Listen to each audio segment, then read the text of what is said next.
Testing 1 2 3. Testing 1 2 3. Testing 1 2 3.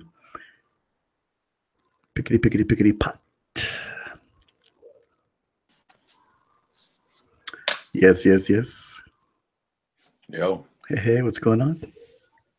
Midday out. Can you hear me all right? Yep. And me? Yeah, guy. Okay. Your Yeti's kicking. Yeah, I'm trying all these different positions and space away from face and techniques as advice and put it like right in front of the face kind of thing. Hold on, let me adjust.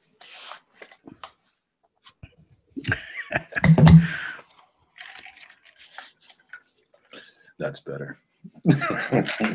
And by the way, we're live air. Are we live? All right. Yep. Cool. It won't let me in. Let's try Neeks again. Richard. You see my headphones, guy? Oh, nice. 1999. JVC. Yeah, these Sonys are like 24. You overspent. Yeah, they weren't on sale. But they're close. I would have say that when you're one say I would that. Can't hear him. Yeah, he's muted, guy. You're muted, guy. I can't hear you. Yep. Oh, all right. That's the important part. You have to plug in, man. Can you see me repping? I can. I was going to let you ask that question. So, what about the Canes? Oh, from the 80s, man. Yeah. I know that. We'll get into it. We'll get into it. Our broadcast live streaming visitors might not know that. True story. You can't hear you. Check 1 2. Yeah. Hey, we may not agree on many things sport wise. Well, that's not true. We're Arsenal. Yeah. We're Arsenal. We're Miami. But we're not the Dolphins. But that's all right. I'm not mad at you. Because who really wants to be a Dolphin nowadays? Oh, nobody. Not even the Dolphins want to be a Dolphin. Not even the Dolphins. Mandom's got their head in the ground like a stork, right? Oh my God. It's bad. Brother Greg, what did it do? Just doing the thing. Taking care of baby girl. How's baby girl? She's good. She's sleeping. Tomorrow is wife and me's anniversary. Ooh, nice. What? So I thought it was the 21st. The 20th. Oh yes. So the story. I remember the story because Avery's birthday was the day after his 4th birthday, and he was still in diapers. And we told him that they don't make diapers for 4-year-olds. There's the big ruse. Is that what you told him? Yeah, man. Like that's amazing. Everybody was in on it. That's amazing. Everybody was in on it. They're like, yo, you don't know? He's like, what? He's like, yeah, they don't make any more diapers for 4 years. That's amazing. I think it was Greg that said, yeah, like if you're wearing diapers, they'll call the police on you. Oh shit. If we could make Trey drink chocolate milk and think he has to do that to keep his color for 14 years.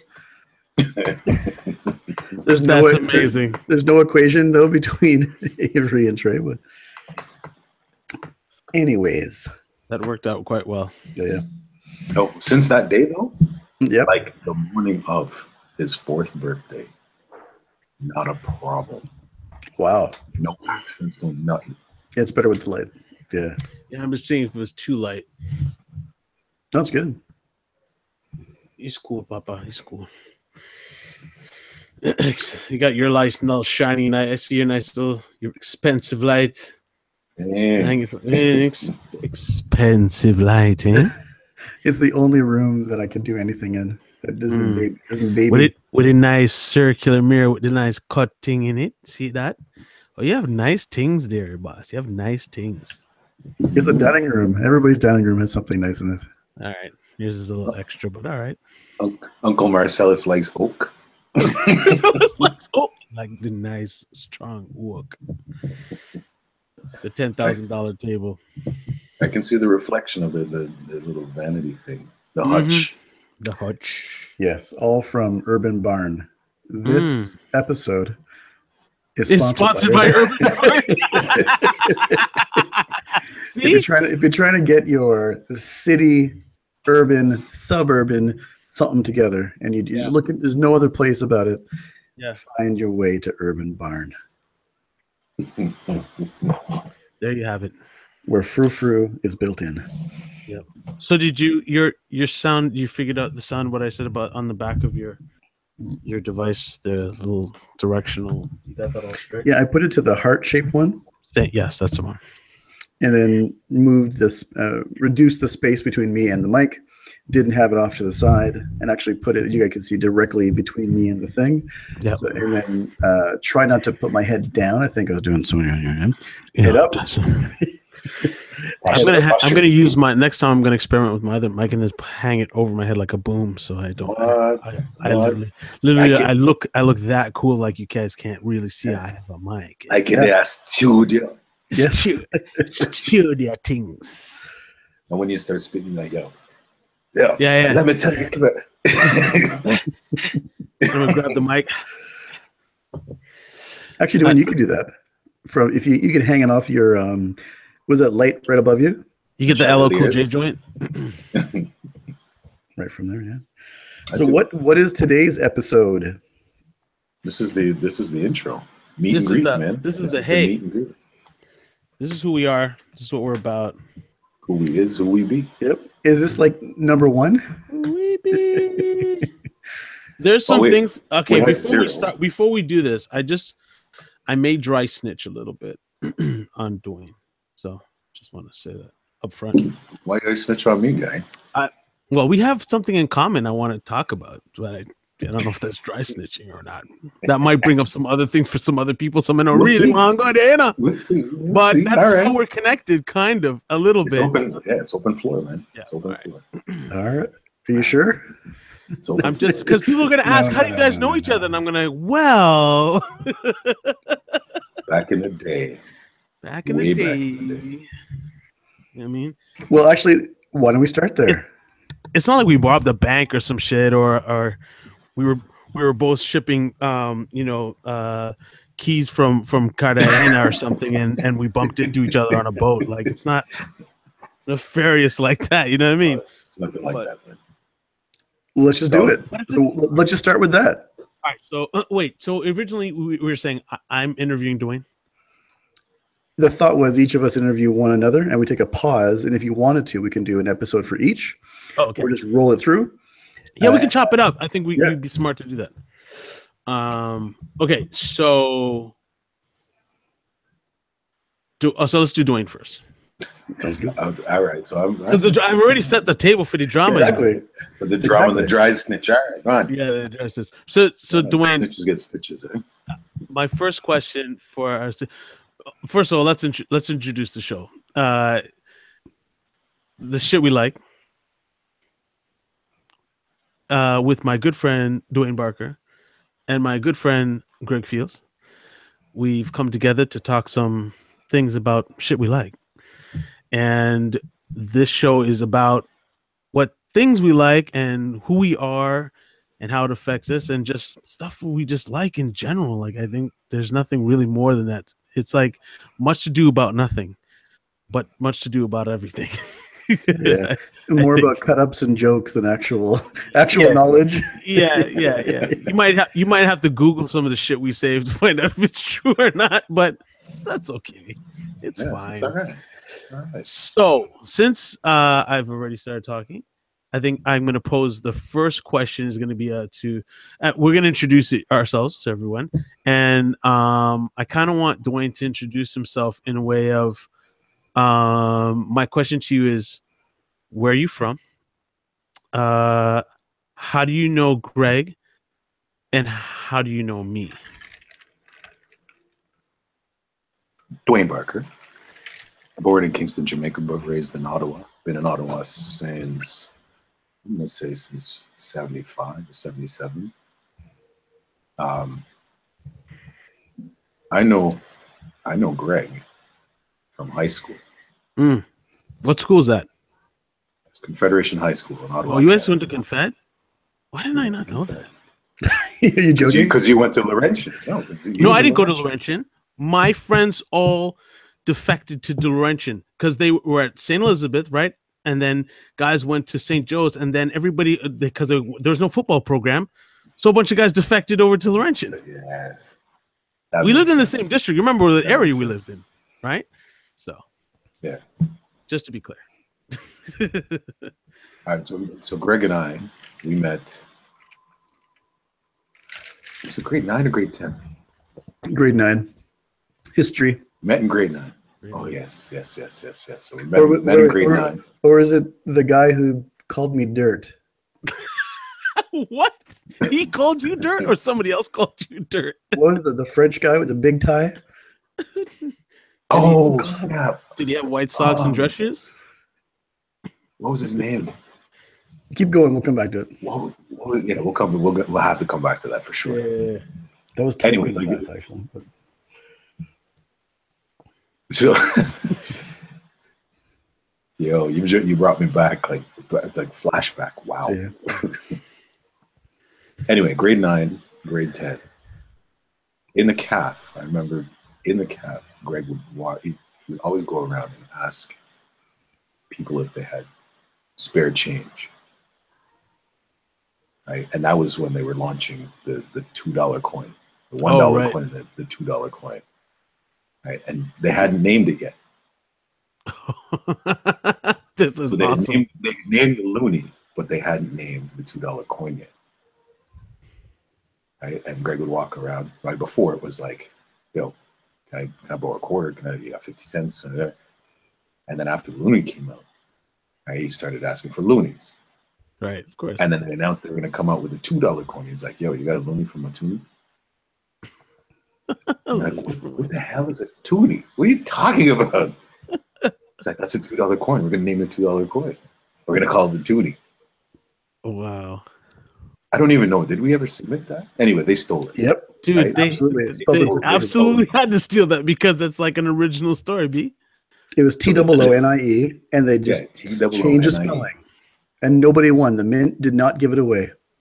Right, because that's what they were looking for, a name, right? I remember there was a whole They were searching for the name. And that's who we started calling him Toonie. Because he was always asking for a loonie from a toonie. Wow. Yeah. Because he didn't have the toonie didn't exist. Wow. So he's just like, yo, without saying, yo, give me a loonie. He's like, yo, you got a loonie from a toonie? That's crazy. Anyway, so that's where the name Toonie comes from.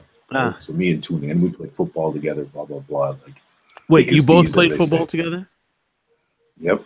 Real champions. No way. Wait, did Confed win that year? We were 3-year juniors, and we sure did win the city championship. I believe it. Yes, we did. I was gonna say, because there was a point that I remember Laurentian winning 7 out of 11 champions or something crazy, some crazy number like that. Was that like a neighborhood championship? No. Well, okay, yes.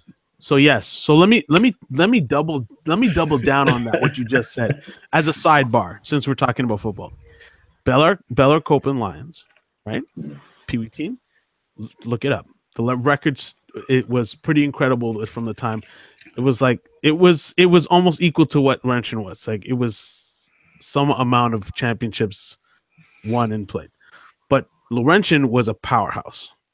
Yes. And if you look at their record, the two coaches that were there, and I've had this discussion with Luigi Costanzo, was I think still unbeatable. It's still a record of some sort of how many teams they've ever beaten. But there were years in between that they had lost somewhere along the way. But there was a huge streak at some point with their program.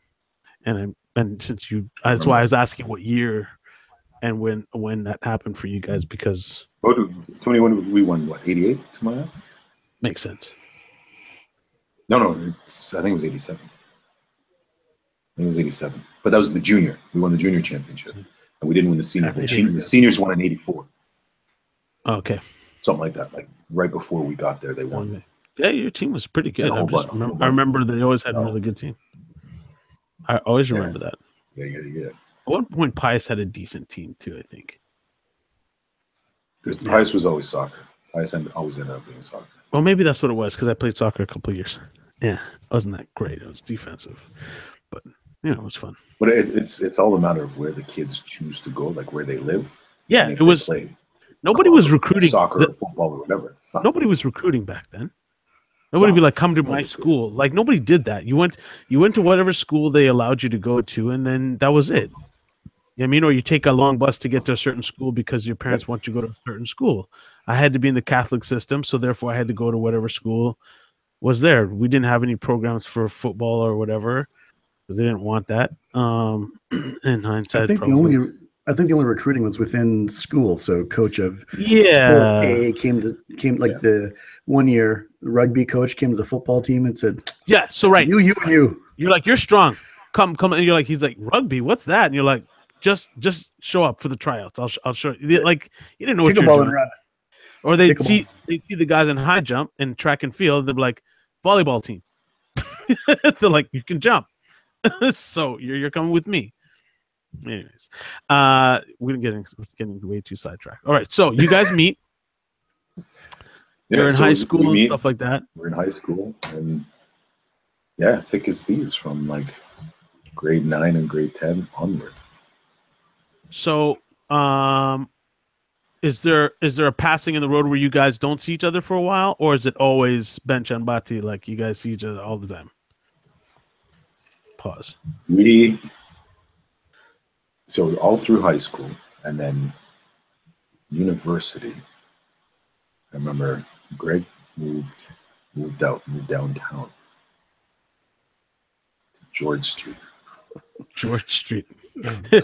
Your brain is seeping with all kinds of memories. You can see it. You can see it in his face. The seediness and the ridiculousness. Listen, I'm not dressing on nobody today. I'm trying to be good.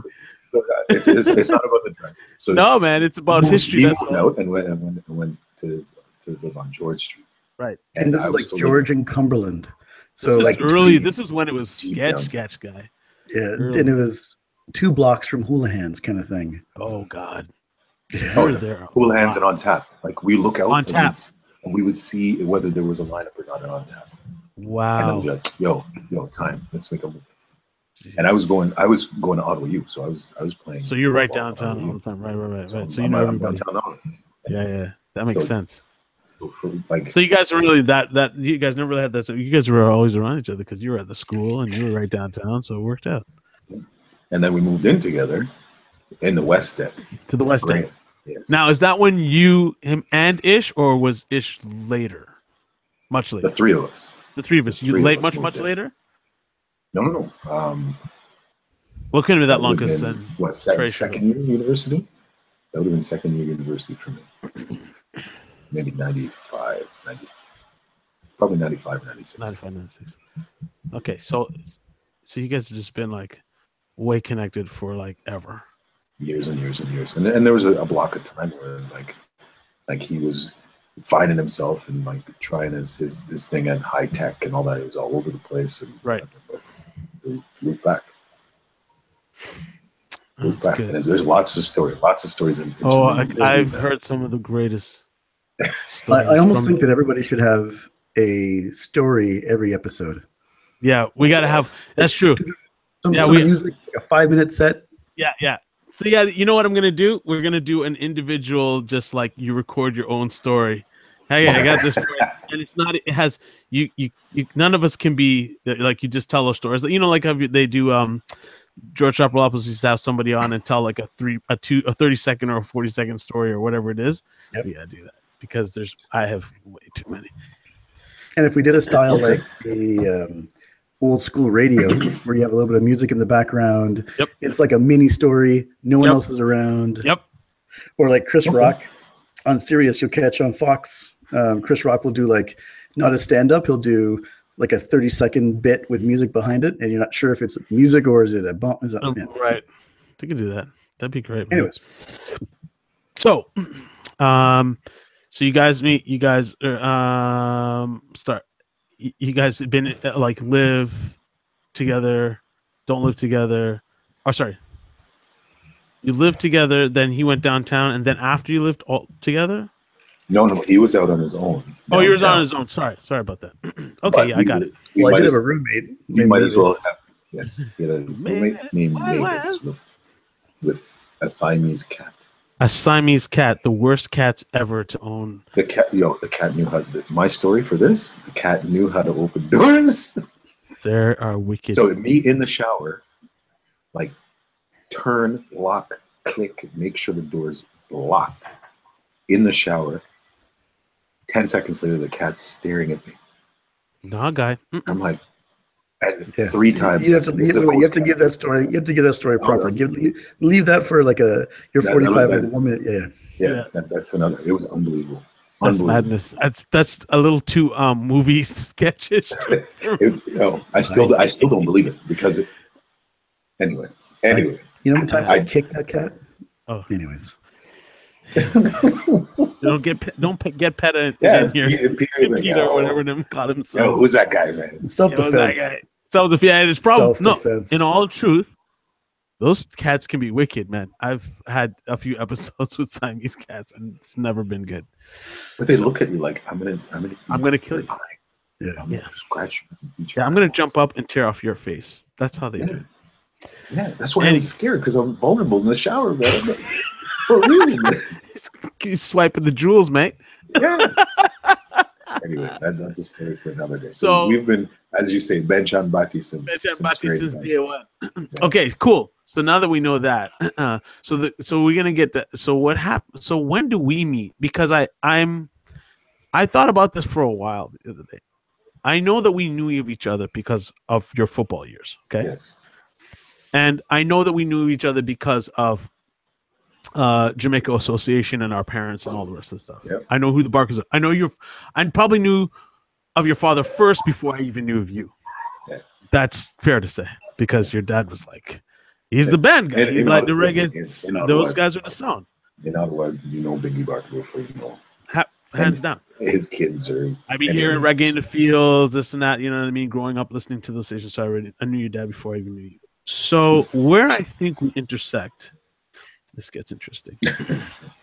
Tell me, Dwayne, where do you think what is our connection? How did we meet, and what is our main connection? Man, you were trying to steal my girl, guy. Okay, let's get this straight. I did not know. That's not true. Entirely true. I heard, but I didn't know it was you. And as I understood it, y'all weren't together anymore. So a man was coming in for the swoop. You know what I mean? Yo, all this. One man lost that next man's skin. Okay, just to let you know. So who is this person, by the way? We're not going to get into. We're going to say. We won't.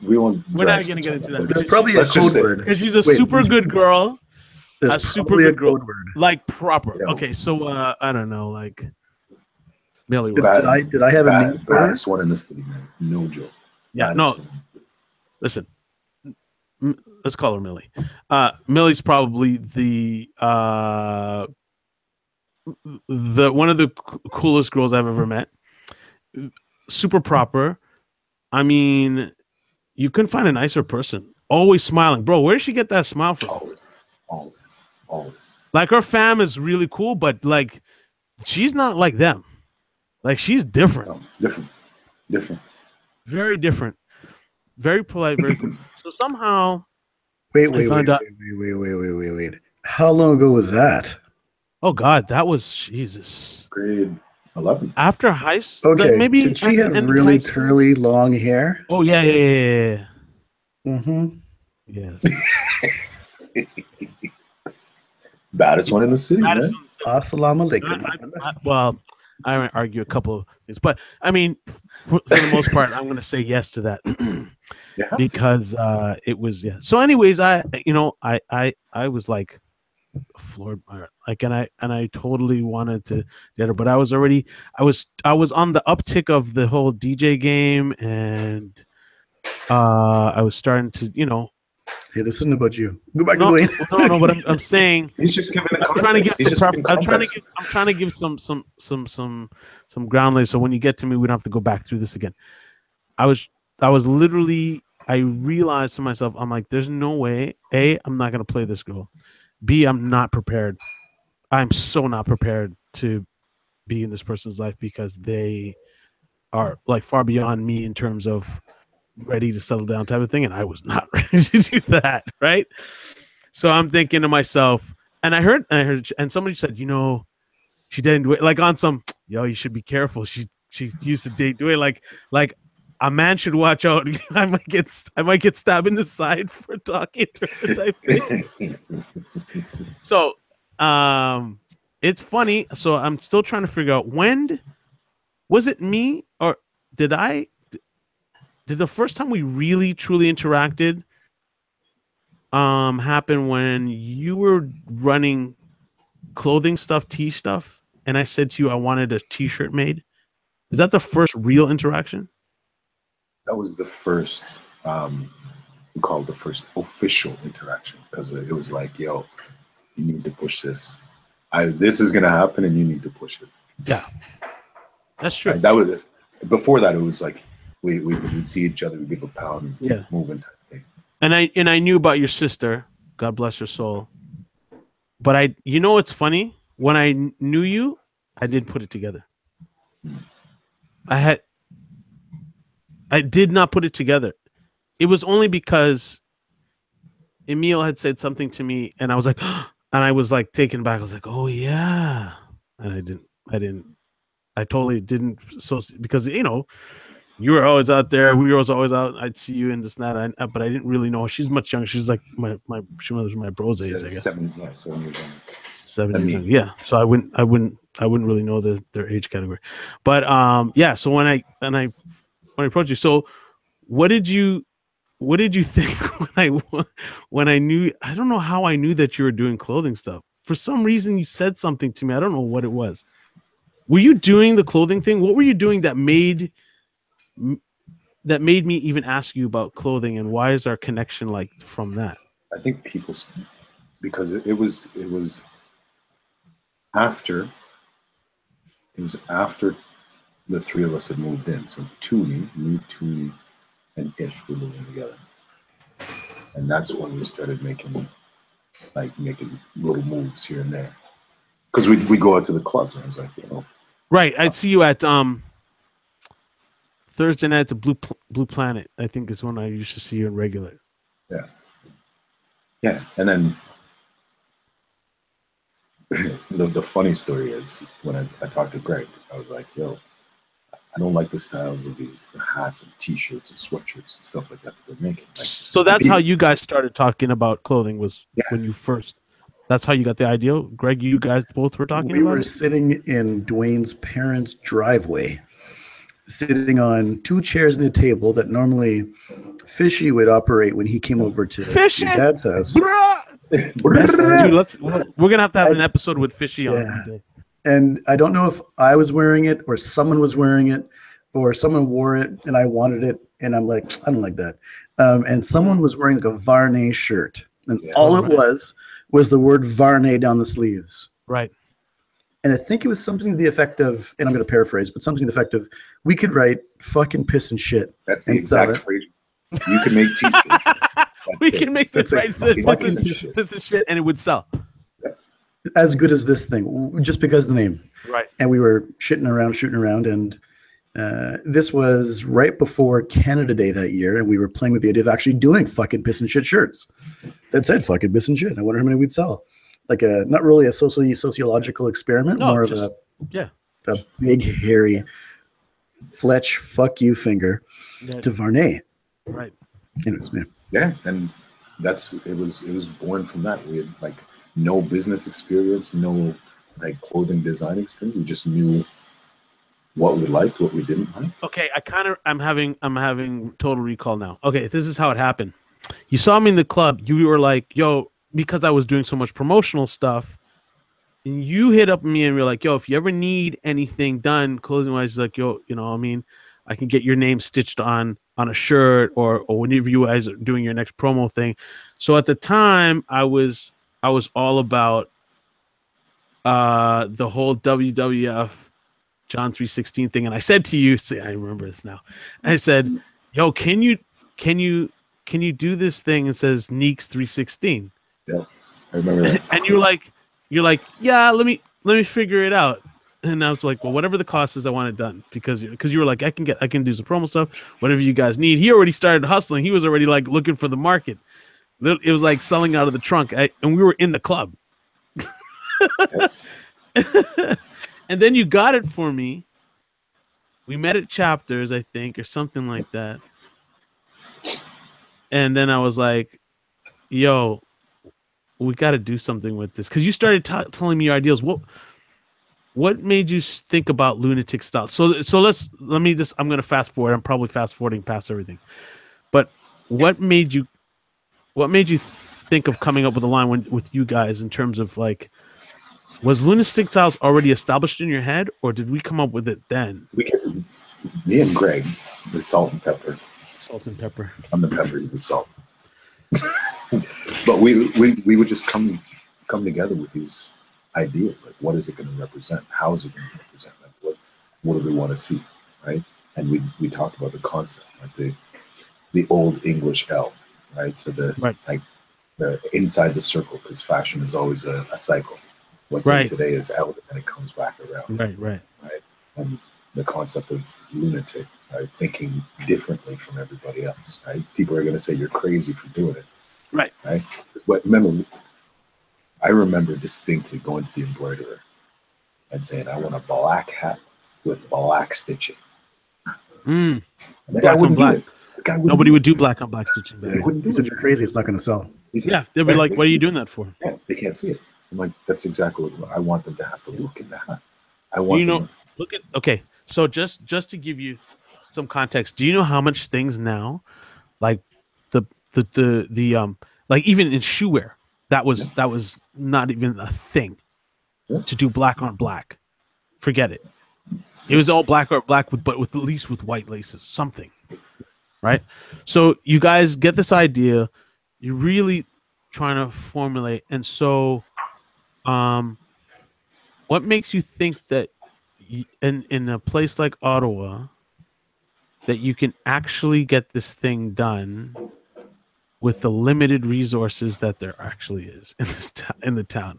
The concept was if we can make this fly in Ottawa, we can make it fly anywhere. Right. We had that discussion. Like, if we can sell this many units of this and this in the most conservative city in the country, then think about where people are like thinking ahead of the curve a little bit. And right. Like it's going to blow up. And that's why that was a push. It's interesting because I feel like you've always had this really interesting quiet hustle about you. I always say that Dwayne is the guy who's not going to say anything, but he's the first one to start the fire. Like you're a reserved dude, but you're all about that hustle. Like we do things. Where is that coming from? What is that? Why is it this quiet? Because you remind your mom. You know, I didn't realize it until I saw your mom the other day that you and your mom are two peas in a pod. Your father too, but your mom, you guys have it. Maybe she's a little bit more than your dad, but you guys have that same quiet, cool thing going on. But you always have this ticking thing going on. Where's that coming from? I think that's the culture, right? Really and truly, because both of my parents, like being Jamaican, being born in Jamaica, and coming here, like they out on a limb with nothing. Right? You leave your country and what you had established, your family and everything. Right. Here, right. Everything that you do in Canada, you have to work for it.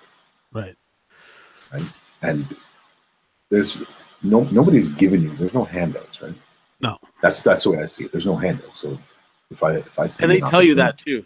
It's funny. You come here like it's different than being in America as a Black American, or even just somebody who just comes as somebody who's, because my friend Luigi's parents, they're Italian and they have the same. It's weird. It's just like they come here like, ain't nobody giving you shit.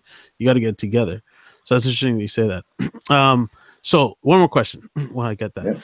Yeah. Your a lot of your world has evolved around soccer. Why, for a guy who played football a lot and was really deep in football, what made you change to the real football? And why did you dive so deep as a coach and as somebody who loves? I mean, it's nothing to not love about that sport, and a lot of people argue with me because they're from North America, but but what is it that turned you on to soccer versus sticking with football, like even coaching? Well, I remember I played soccer all the way up until I was 17 years old. You played both sports, like you just. Yeah, I played both until I had to choose. Right.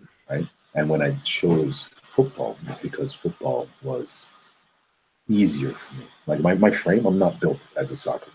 Right, you know, right? You're so crushed a couple.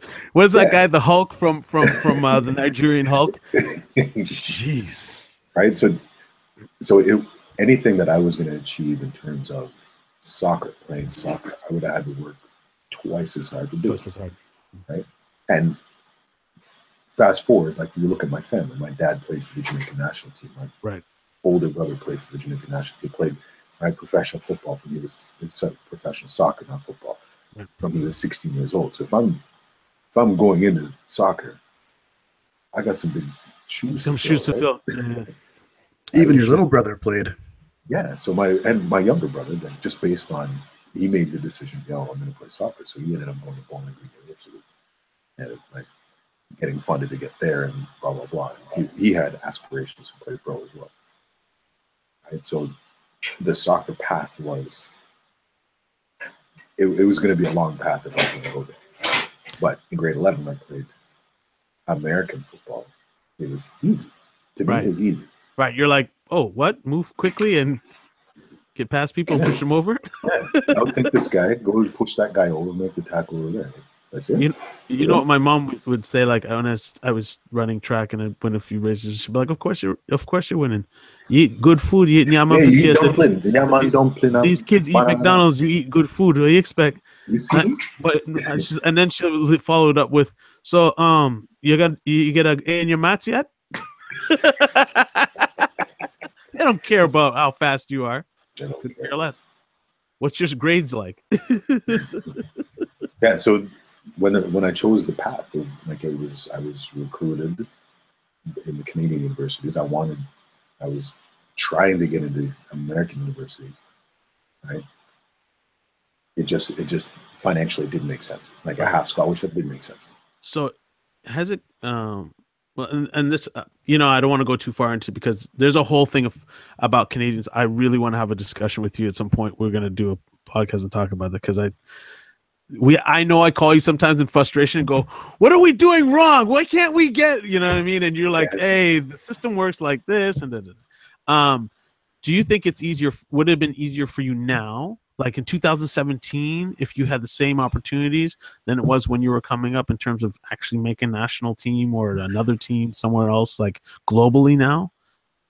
Would have been a lot different. And again, my build for soccer is not the right. Not ideal, but still. And for the benefit of the viewers, Dwayne's like a quick-footed and quick-hand nose tackle. Yeah, exactly. Yeah, you couldn't put it better. He ended up playing nose tackle. So my playing weight, like I think I was 235 or 240. God, to be more careful. Right. So right now, with a little bit of extra weight, I'm in the 250s. My natural athletic weight is about 235. Right. Yeah, you're like built for built for tier 1, tier 2 football players. Yeah, that's two soccer players. Yeah. The pro soccer players are at 145, 155, and tall and lean and can run for days. Right. I'm not running for days, guy. Yeah, you look at. I saw Luis Figo on the field in Vegas. There had that Legends thing, and I'm like, man, all these guys, like, they're just like really big legs and just short and fast. Wow. But I love the game. My family loves the game. Right. It's always been in my blood. And so coaching became the next thing for you, right? So then I was thinking about it the other day, right? When my sister passed, this was 2001, August 6, 2001. My sister passed, and it was like a shock to the family, right? My brother at the time was, I want to say 14, going on 15. Your youngest brother, yeah. My youngest brother, yeah. And he was playing soccer at the highest level within the city, right? And we wanted, like, the family focus was to make sure he doesn't go off the rails. Just to make sure he stays on top. Make sure you keep playing your soccer, keep your marks up, keep him busy, keep your focus, right? And I started going to his soccer games, right, and kind of keeping a close eye on him, right? It was therapeutic for me too. It gave me something to do as well. yeah. Instead of being at home twiddling your thumbs, losing your mind, of course. Yeah. So now I'm going to the soccer games, and right, his coach, coach from the Nepean Hotspurs, Boris Bajegic, right, from old school Yugoslavia. I'll just call it that. Wow. If I say Serbian or Croat, I'm going to throw it off. So old school Yugoslavian coach, right? Didn't know what his resume was or his credentials were. I come to, once I get to know the man, find out he's ex-pro, like resume longer than my 2 arms and 2 legs put together, right? But I'm like, yo, you need any help? Like that? I played the game for this long, blah, blah, blah, right? Do you need any help? And he's like, all right, let's see what you got, right? So I'm coming from the football background. And I got all. So wait, it's like that he put you on? Yeah, he put me on. He's like, I was the assistant to the assistant, right? So all the. So you weren't like, it was like he was just like, okay, let me see what this guy's got, right? And I did the speed and agility training and stuff like that. These guys are U14 going on U15, but they're inching up into the, like, not the provincial ranks yet, but the eyes are on them, right. So I start doing the speed, agility, and quickness training for them, right? Just based on all the stuff that I've done over the years, right? No credentials behind me or whatever. And then he says, like, Boris says, do you have any you're pretty good, you want to take this coaching any further? I was like, nah, not really. I just want to hang out with my brother, make sure he's cool and right, doing what he's supposed to do. It's like, all right. So Boris says, no problem. I'm going to sign you up. That's how Boris works. So he signs me up for the first coaching class. Bam. Right? And it was just a little weekend thing, but go get my first coaching class. First course. And then it snowballed from there. So it's a you study all the, it's like a written and a physical test type thing. Like the first one, like if you're going to be, let's say, a weekend coach, like a soccer dad or soccer mom. Oh, okay, soccer mom coach. Yeah. Like you go in, you do, I think it's like 8 hours or something like that. They give you like, here's your certificate. You did your first 8 hours, right? The next one you do 2 days, right? Here's your certificate. The next one you do, let's say, 3 days. Here's your certificate. And then after those 3 stages, then it gets into, all right, let's see how much this guy's retaining and whether he can run a proper session, right? And they've revamped the whole coaching curriculums and stuff like that. But generally speaking, like if you just want to, I just want to coach my kids' team and blah blah blah, and take it easy. Right. You can do that in 3 weekends, 4 weekends type thing, right? But Boris kept pushing me. He would just sign me up. Just kept. Your next course is like just sign you up on the next thing, the next thing, your next course is this. I'm like, yo, I don't understand what I'm doing. So are you at this point? Are you like feeling like you're dialed in now to like this is what you're trying to project to do, or you're like I'll just keep doing it. Just like all right, whatever. Like I'll keep going, right? Right. And I didn't really dial in. So it used to be you do your weekend courses, then you go to a pre-B. So the pre-B course, they're going to show you a session, and then the next weekend you're going to run a session with kids that you don't know, right? So I go into my pre-B. I'm like, whatever. I've been running sessions throughout Robert and his team. That's my youngest brother. Right. Been running sessions with his team, and I've been watching Boris all this time. But how hard can it be? So knock it out of the park. I'm like, cool, right? They sign off on if you want to do your provincial B, right? You're cool. Go ahead. And I'm like, I don't think I want to be like provincial coach. Right? And boys like, all right, good, we're gonna sign you up then. Right. So every step where I'm like, okay, I'm good now. I'm backing out of it. He's pushing me to go forward. Right. So then the provincial B was the equivalent of about a week. Right. But it was done on the weekend. I think it was 2 days and then 3 days. Right. So the 2 days are like classroom and this and that, and we go on the field and they show us the sessions again.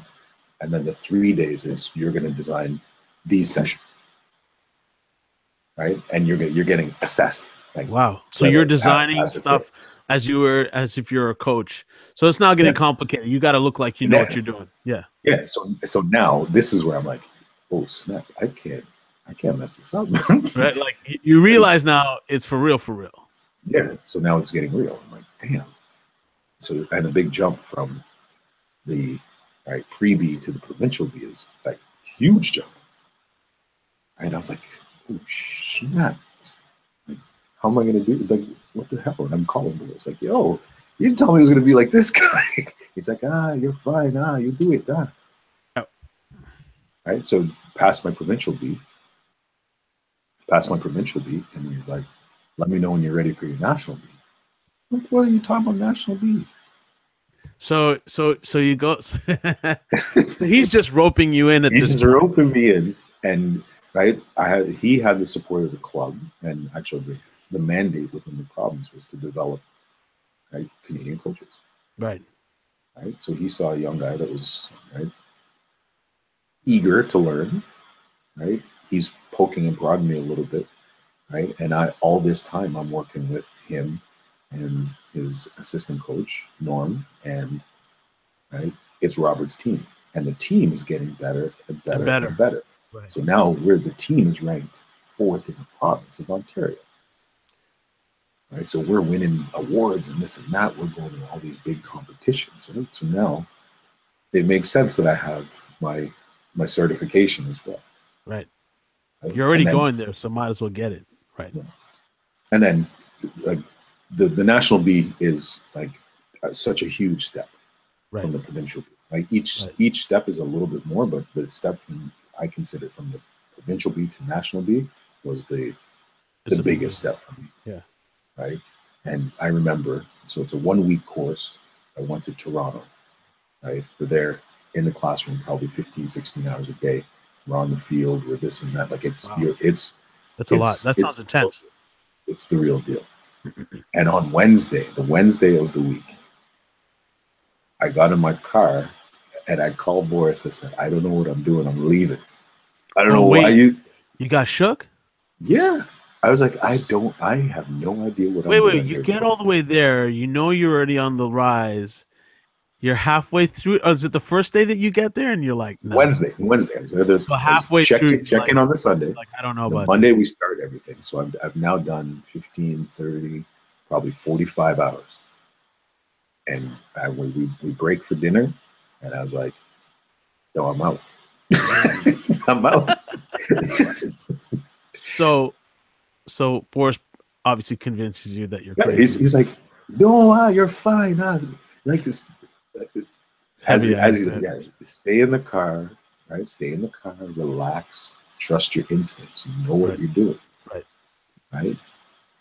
And it was funny because the feedback from a lot of coaches that had gone to the national B and failed was that it's bullshit, right? That's bullshit. It's a money grab. It's this, it's that, the other thing. Yeah. Right? So you got all this stuff in the back of your head, and as you're trying to design this, like, all right, design this fitness session based on the anaerobic alactic system. What? Yeah. You know what I mean? So I get to that Wednesday and I'm like, shit, I gotta go home. This is fucking way over my head. Boris talks me off the ledge. I stay and I pass. So now I was one of the first coaches in Ottawa to get the national B. Boris had his national A, and I was one of, I think, 3 at that time that had the national B. Wow. That was 2000. That's pretty dope, man. That I mean, I had to ask you because it's such an important part of who you are, and I don't want it to look over because when you talk about who you are as a coach, you've put so many hours and so much time into. Sorry, I can't like forever. It's been. Where are you going? I got the balls in the back of the truck and I'm off to the game. I'm like, oh, I'm on my way home to this, and then I'm going here to I'm driving these kids down to wherever. I'm like, we can't talk about you without talking about the bigness of what's been a real huge part of your life, and to be honest, you sacrifice a lot, family wise too, right? So there's some of that. But here's what's funny. I think soccer saved my life. Right. It definitely saved my younger brother's life. So it kept him sane and on the path. For sure. Right. I'm grateful to Boris and the European Oscars for kind of where I've ended up. In hindsight, you realize that now. Yeah, so. I realize that now because it kept me. It gave me focus when I had. That's huge. That's really big. I don't think a lot of people realize when you get focused on something, and there's so much torment, things going on in your life that you find that focal point. Like that's what getting into that's what music did for me, right? Like music saved my life. And soccer's the same thing. Yeah. I can tell you right now, I could have been doing some shady shit. There could have been some all kinds of shady shit. Because we lived in them districts in them areas. It's just, anyways. So are we gonna, Greg? Anything you want to touch on? I lost you. Your mic's not on. Yeah, sorry, I was muted so I can. I find that I butt in too much, and wifey calls me bossy, and so I just it was on mute because it was good questions, good answers, probing almost. Yeah, I mean, I want people to know who we are and why exactly what we're all about. So at the end of the day, right? Just if I'm going to wrap it up, I'm a soccer coach. I have been a soccer coach for, I'm going to say, 19 years now. God, has it been that long? It's been that long. Coaching? Of coaching. Holy shit. Right? Again, I said I got my oh my God, I just got goosebumps. I don't realize how long it's been. Dude, I got my national B in 2005. Remember that. Crazy. My target, right? So I set a target a long time ago. I wanted to see one of the kids that I coached from kind of ground zero make the Canadian national team. Right. And make professional soccer. Yeah. That's of course that would be a sense of huge pride in this accomplishment. Right. So I've had like girls and boys, right? So I've coached both genders, right? All ages, U4 all the way up to like U21 men's teams, women's teams, whatever. And I've had players that have gone. This hat actually came from a player that I coached that was recruited by Miami Hurricanes. Oh, no way. And I was like, yo, that's my team. I said, like, if you can, you need to bring me a hat. Right. And I didn't think she would, and she did. That's amazing. Coach Dwayne, here's your hat. I know it means a lot to you. Oh my God. Oh my God. Right. So right now I've got long and short of it. There's a couple kids that are on the cusp of making not the senior men's national team yet, but they're on the junior national. That's the goal, man. And professional.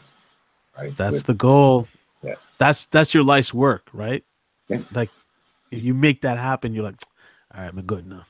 Well, actually, it'd be great if we could get Dwayne to be the national coach for an Olympic team. You have a target on your back, man. I don't want that target. I want to be in the background. We're gonna get into that because not now, because I know it's a huge thing, and I actually want to. When we do talk about it, I want to bring your brother on because I think for sure. Which one? I think Junior, Lloyd. I think he has, between the two of you probably have the best perspective of what is up with the system in terms of what it is, and nothing to slander it. I just think what has to be done. Like I as a person who watches, I'm so frustrated all the time. So here's the thing, and we can wrap up my segment here. There's let's say you're driving to a destination. Yeah. There's many ways to get to that destination. Right? A lot of people say there's only one way to get to that destination. I don't buy that, and I know my brother doesn't buy that. Right? There's many paths, There's many venues. There's many modes of transportation to get there, right? And it's never easy. No. But, right? There is a way to the amount of people that help you to get there, right? Right. In the end, I just want to be one of those people. Yeah, even if it's a cog in the movement, understood. Yeah. And then when we get, because I get the calls. Why is our national team so bad? Right. Anytime we lose. Yeah, all the time. I'm the one. I'm the one who I text you. I'm in complete what the. Right, but I can say I almost blame you. I'm like, why can't you talk to somebody? At the end of the day, it's being fixed. It's a slow progress, process. Well, look how long it took basketball, so I understand. I get it. It's being fixed, and that for me, that's a wrap. That's me. I got the Jamaican hustle. I love the vibe of the hustle. I really do. And here, my day job where I work, right? It's calm. It's slow. Well, I won't even say calm because the portfolio I'm working on now is pretty crazy. I won't even get into all that stuff. But I like the hustle. I like the sell. I like the hustle. I like the creativity, and I like what we're doing with this right now. Yeah, because I look forward to the podcast. Yeah, as crazy as it sounds. It's true. We're really looking forward to it. Not crazy at all. Looking forward to it. That's a wrap on me. Who's up? Who's next? That's got to be Tooney. Let's pause for a second.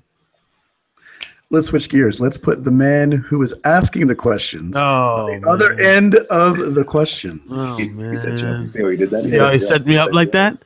Well, also because Dwayne's got like some soup and something he can wait. You guys make a pause because I gotta get some water because I'm like parched and I forgot to. We'll edit this. Hold on a second. Yeah, no problem. So this is on the post edit. Yeah, so we could exactly mute. So check this out. I was checking something. This is like way back in time. Let me share entire screen. Oh, sorry. So you can see my screen now, yeah? Yeah. Oh, no. Oh, snap. Magic circle. So you recognize lots of these faces. Yeah. And there's my dad. But then the better one, where it's like Full Force meets Eddie Murphy. Oh, my God. And he's back there in the background. I still to this day, when I'm walking and I see one of the Wallies, if I see one of the Wallies, Mr. Fields. Yo, the guy in the front, Donovan, he looks the same. Yeah. Same. He hasn't changed. What is this on the screen? I was pulling something back from Dwayne for Dwayne's benefit here. It was the Magic Circle. The Magic Circle. There it is. And I was saying, Dwayne must remember. No, so this one isn't. So while Dwayne's dad played with some of these people, the Magic Circle had disbanded before. When your dad was really rocking it. Yeah. I remember they used to play every Canada Day. Yeah, there's my dad downtown. Yeah, that was a thing. So there's George Fields back there. And there's George Fields. And then there's the Full Force meets Eddie Murphy.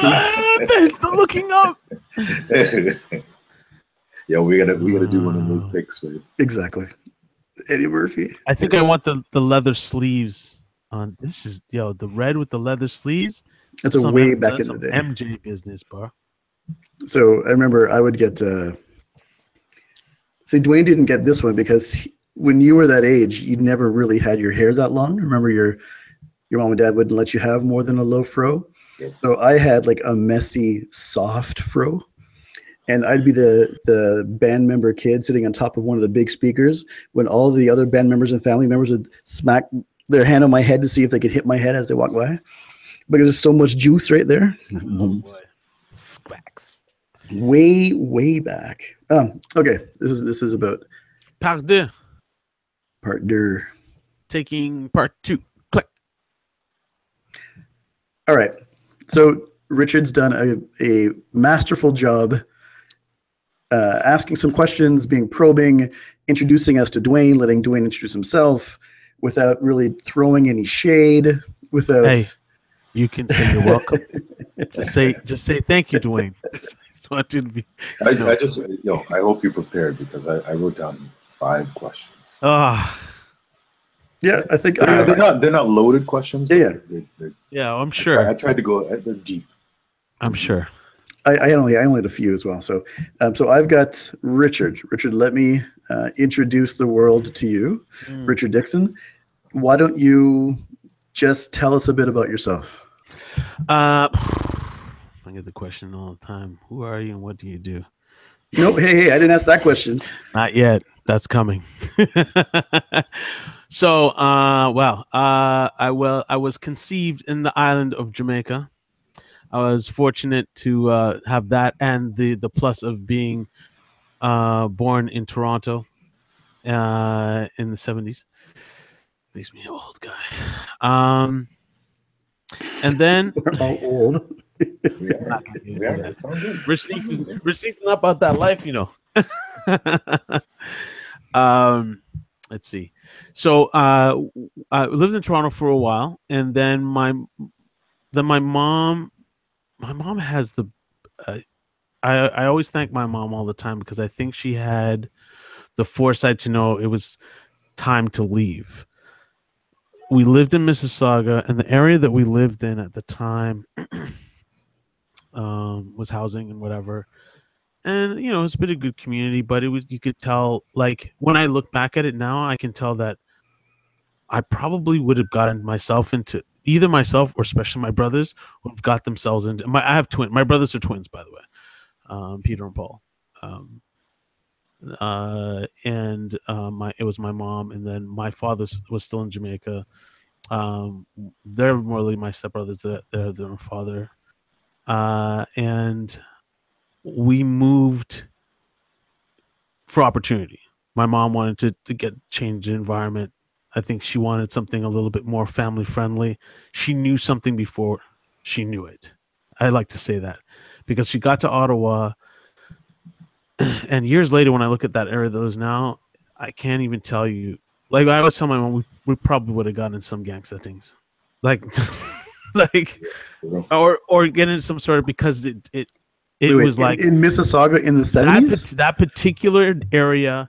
Oh wow! Like that Dixie Queen Frederica area, like now, is on some different things. And it was actually not even as bad then. Though even when I'm talking about what would have been my teens, was still whatever. But for instance, the first time I ever stole anything was because I had 2 other friends decide that they were going to steal something, and then they stole it. And I was like, "Where'd you guys get these chocolate bars?" And I was like, "They're like, oh, you just walk in the store and take it." So me with my stupid again, foresight. I'm setting up the story because it's important. Yep. Long story short, I walk into the store. I decide that I'm going to do the same thing. I bring a lonely plastic bag with me. And remember those Cadbury walnut? They weren't like regular chocolate bars. They were like the more expensive chocolate bars. They had like the walnut with the raisin stuff in it. It was like a little bit more pricier. The purple wrapper. The purple wrapper. Yeah. Absolutely. They were always more expensive than that. I don't know why. I decided I was going to take one of those. I started walking out of the store. Somebody says, "Hey." I didn't see anybody. Of course, I'm like maybe 7. I don't know. I'm not that. I'm like in grade school. I'm young.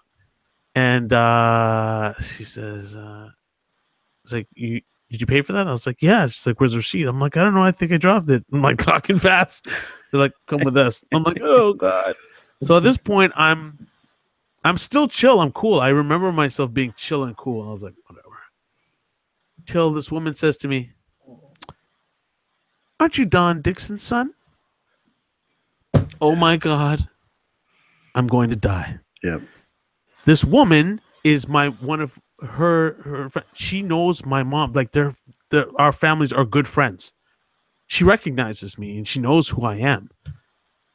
And thank God it was her, because it could have been police. It could have been all kinds of stuff. Exactly. And my mom went to town on me that day. Not badly, but she was like really upset. She was more embarrassed because this woman who knows her, obviously. And that was the kind of path, right?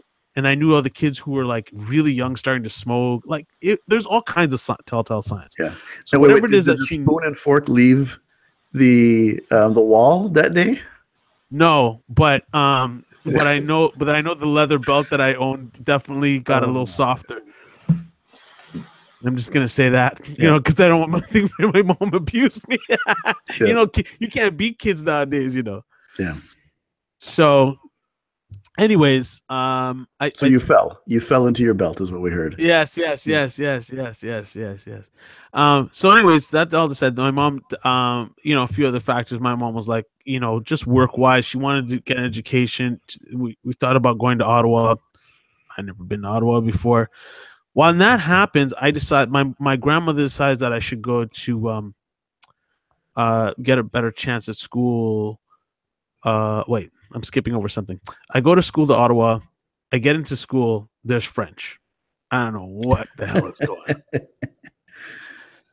on. They realize they're probably going to put me in remedial. I'm not doing well. My mom's having a little bit of a hard time. Like financially, it's tough. She's a single mom. It's my two brothers. We have a really great family friend who's kind of like looking out for us.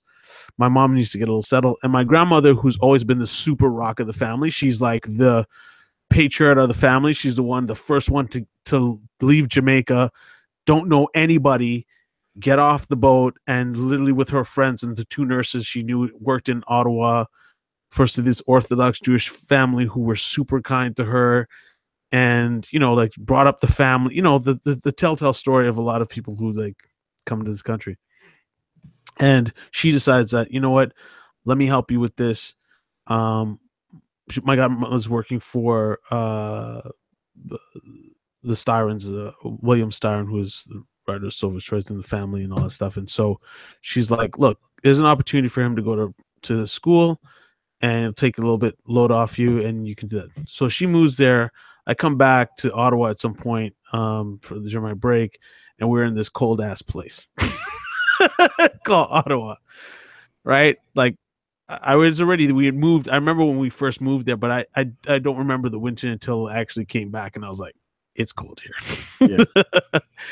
Yeah.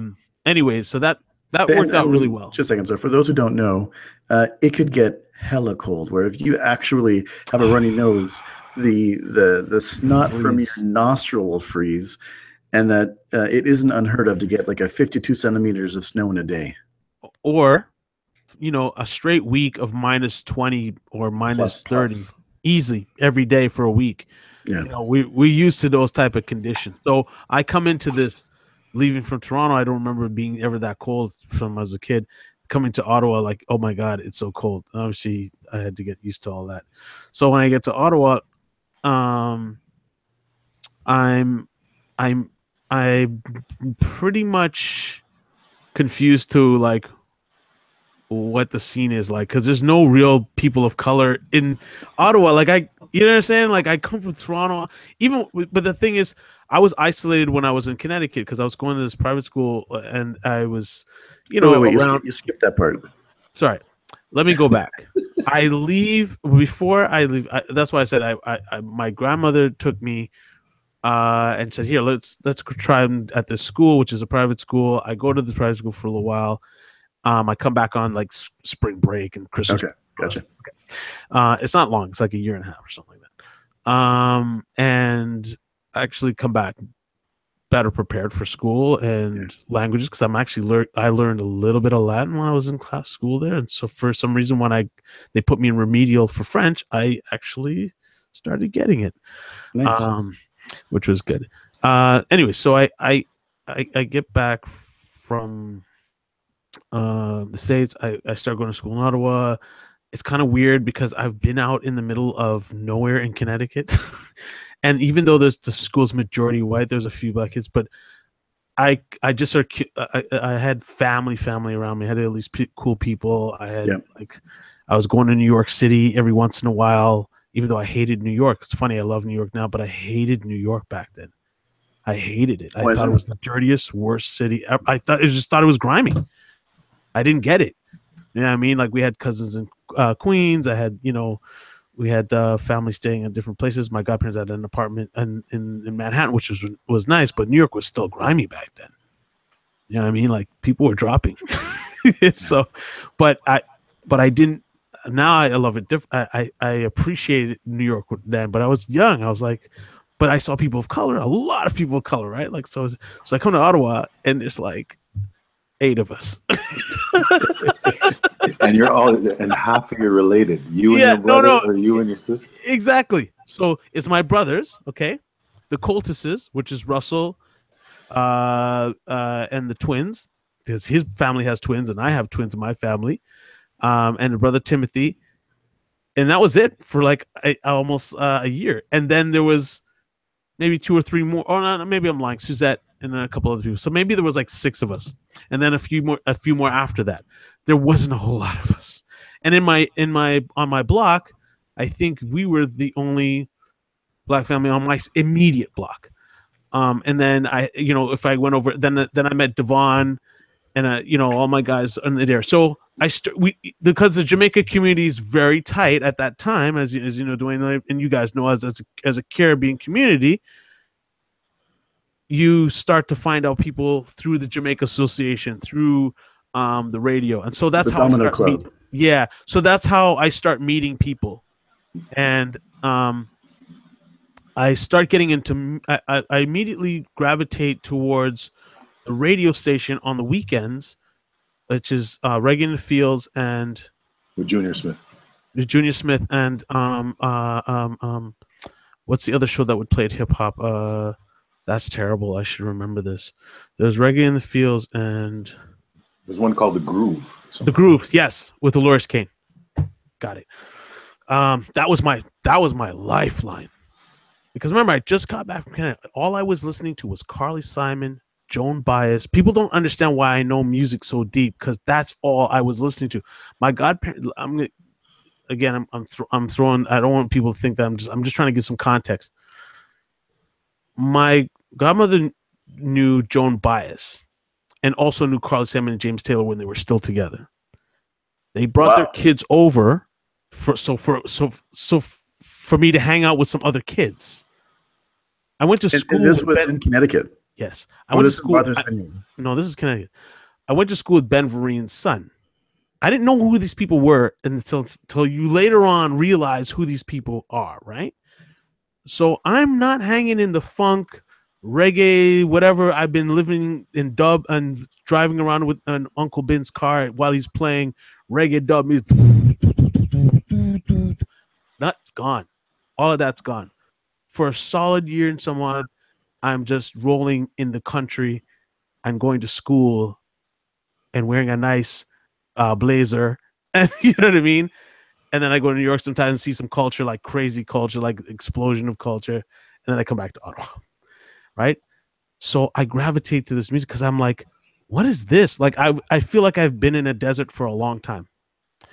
And the connection is because my godmother always used to host all kinds of events at the house and just like have people over for dinner all the time. I always liked that. I like seeing and people sitting down and talking everything from politics to whatever they're talking about.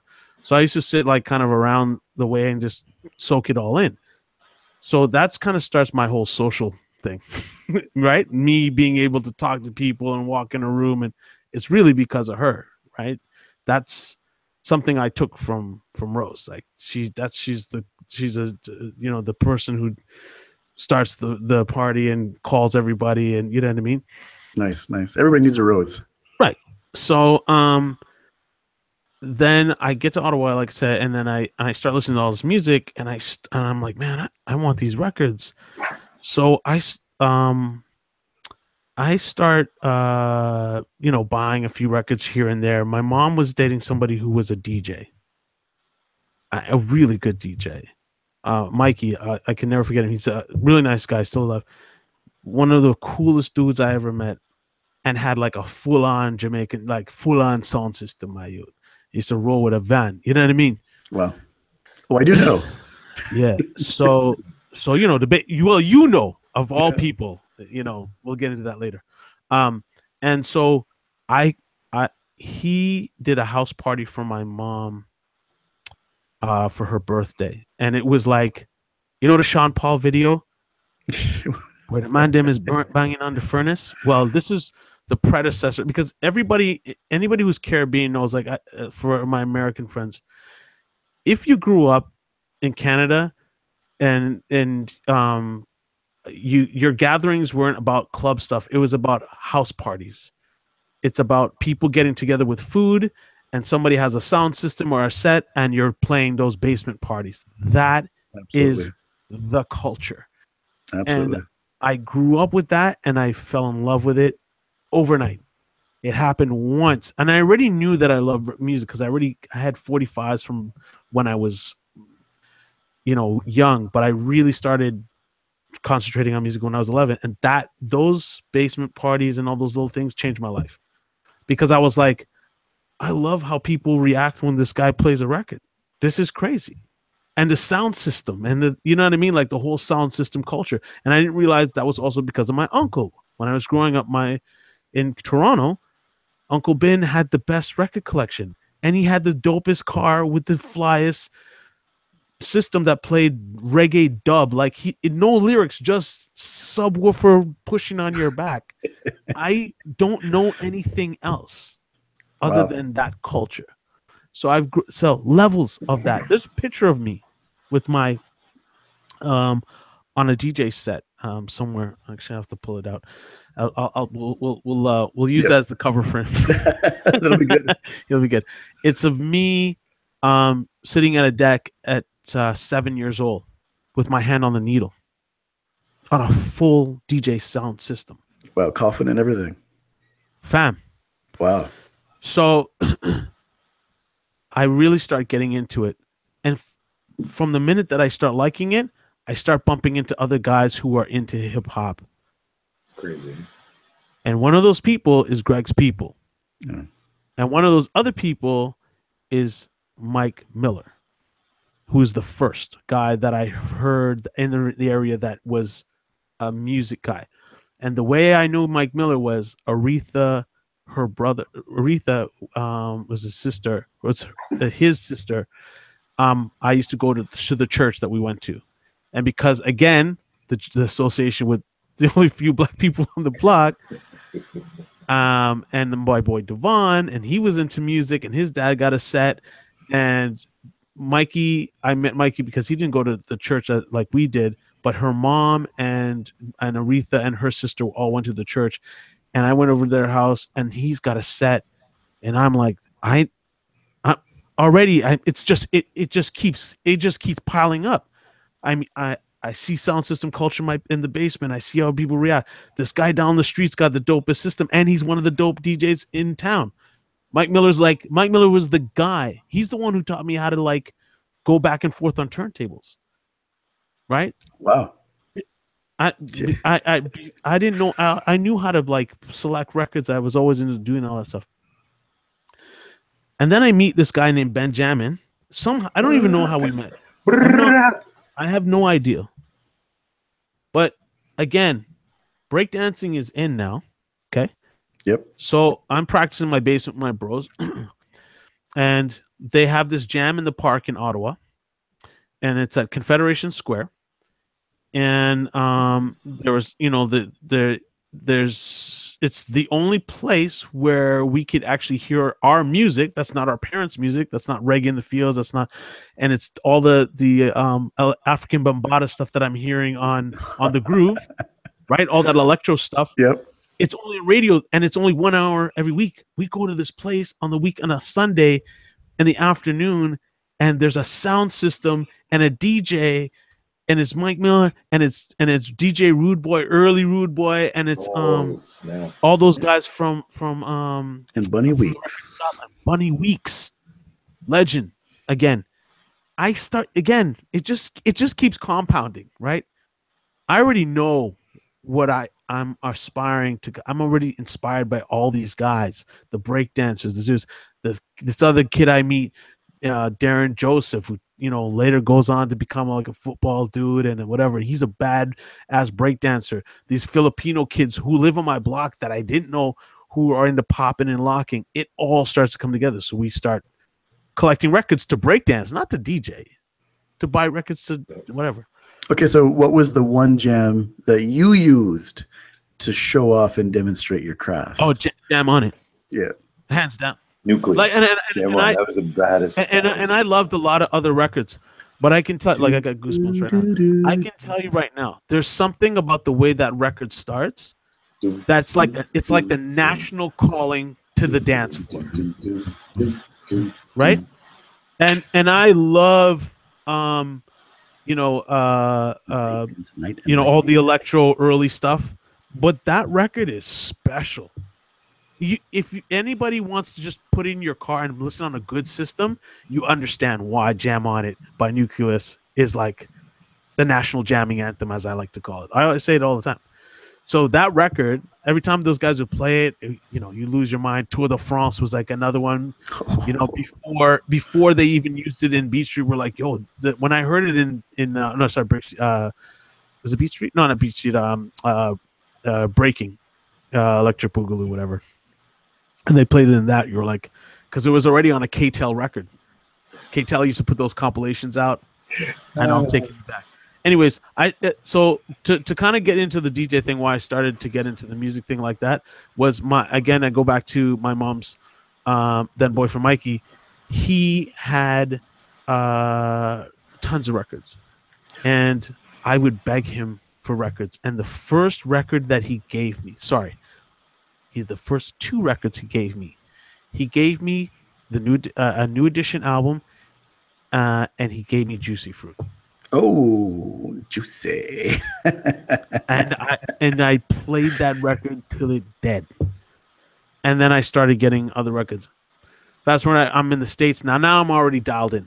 Yeah, and I start going back to the States to see my grandma that I'm spending time in Boston and Martha's Vineyard and New York and all that stuff. And I start going to real record stores and I start buying records. And obviously there's no MTV in Canada yet, but MTV starts that summer that I remember. And I see a video for Rockbox, Run DMC. Yo, again, that I always say, if I'm so glad that I got to meet him when I did.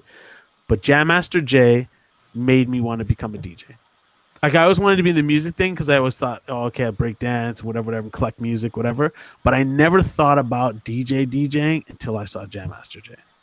Wow, that was your come to Jesus. That was your burning Holy bush. shit! I saw this guy's cut, and I heard the album, and I heard the guy cutting and scratching, and Jam Master Jay's jam. I'm like, what the fuck is this?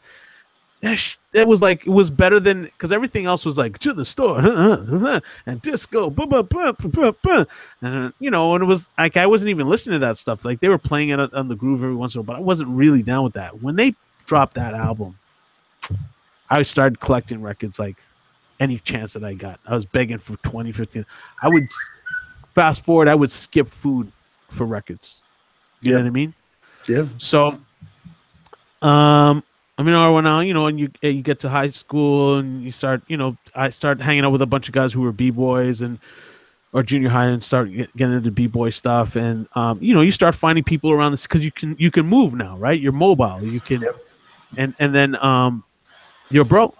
You know what I mean? Starts doing these jams at these community centers. Let me tell you how. And for the listeners, that's one of my brothers, Fitzroy. Fitzroy changed a lot of stuff because we didn't have, like, nobody was letting us. There's no clubs for and we're kids, so it's just shouldn't be any clubs anyways. But there wasn't any place for us to go and express ourselves. So which one was that? Because there was a bunch of them. So there, the Boys and Girls Club, or was it? So the Boys and Girls Club. I traveled across city just to go to the Boys. Nice. I had no business over there. If my mom even knew that I was going over there for, like, I had no business. So I traveled that way, and then Alexander Community Center. I remember he played there a couple of times, but there was another guy. I think it was. I don't remember if it was Mike Maley or not, but he had some hip hop records also, and those guys would play some of the stuff. So mixed in between, see, people don't understand why we're so broad with our music and why I know so much about music, because hip hop wasn't the only thing that played. It wasn't New York. You had to wait through Stairway to Heaven and everything. Well, that was at the end of the night. But you know what I'm saying? Like there was a whole bunch of other records they was gonna get to. Yeah, it was a set. And maybe we'd get, like later on we'd get, like some Michael Jackson. But when we wanted, we weren't breakdancing and that stuff. It was cool, but we were waiting for some sort of hip hop electro record that we could dance to. And Fitzroy had, like, out of all the guys early on who were doing those consistent things for those community centers, he had it like that. Like Mike Miller and all those guys, Bunny Weeks, those guys are already in clubs. Exactly. Like they long left us, right? By the time I came up, we were waiting for these other guys who were doing community centers. So watching those guys again, influence was like, oh man, I could do this. I only got 5 records, but so my first party that I ever played, okay, other than my house, I have pictures of me playing, like putting records on a turntable, and my mom, we'd always have house parties, like a birthday party, right? Yeah. But the first time I actually played, the first that I remember is for my boy Kimbo. He had a birthday party. We both are all in April, and I had like, maybe at that time I had a collection of 10, 15 records. Nice. One turntable that came over, and we play whatever song off the thing. That was my first DJ gig. We brought the speakers that are plugged into this, Radio Shack turntable thing. It's terrible. So what? It's a beginning. But it's a beginning, right? You start somewhere, man. So I start getting into the music. So then 10 records become 20. 20 becomes 50. So what happens is I keep going back and forth to the U.S. because there's no real place other than Downtown Records. And to be honest, I didn't start going to Downtown Records until there was a real record pool. Like I remember when guys would be like, yo, when Peter Piper came out, they're like, yo, they have it down there, but it's like $20. Dude, $20 for a 12-inch back in the days was super expensive. 12 inches were $5.99. Yeah. Unless $7.99. you signed up for the DJ service. You got whatever you got. That's right. Yo, I remember, right? Not to cut you off, but I remember traveling to Downtown Records once a week on Saturdays, right? Me and my friend Bubba. Oh, Bubba, yeah. Yeah. So, and we would use our allowance money and put a down payment. Okay, so here's the weird thing. How were we all in Downtown Records at the same time? Dude, and likely on a Saturday, I'm telling you, I've crossed paths. So this is a problem. I always talk to people about something like, yeah, I used to go there. Oh, I went there too. I'm like, what? So I played sets on Saturdays.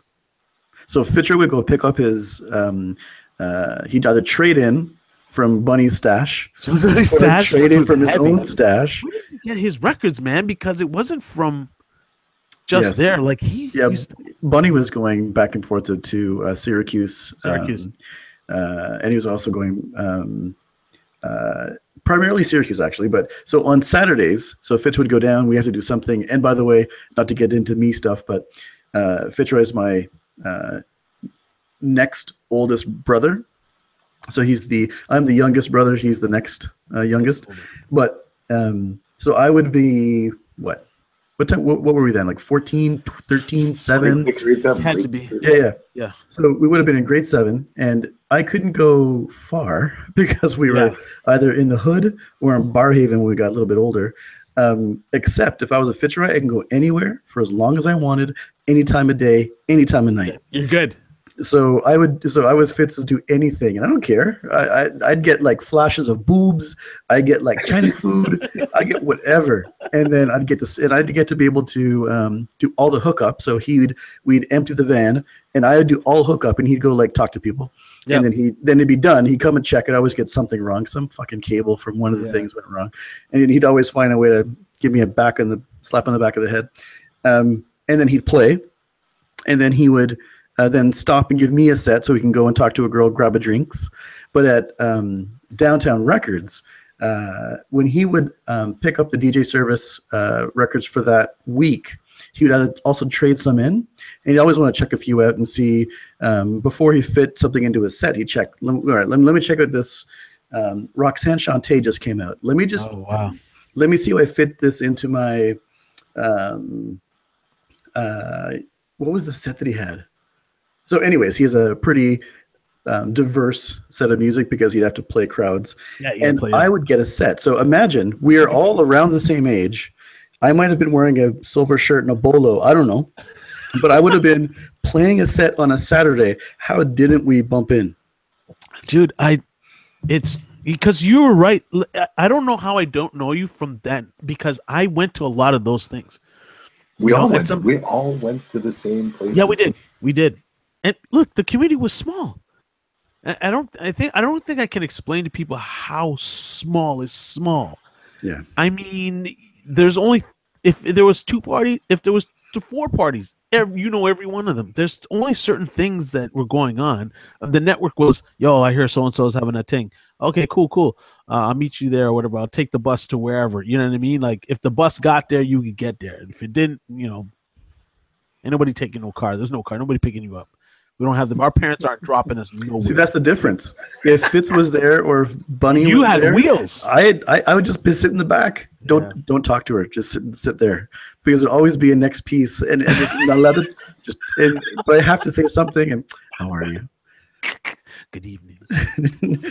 Anyways, okay.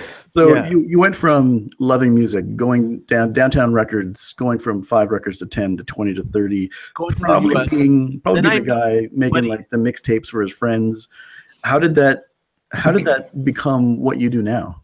So this is there's a key portion to that.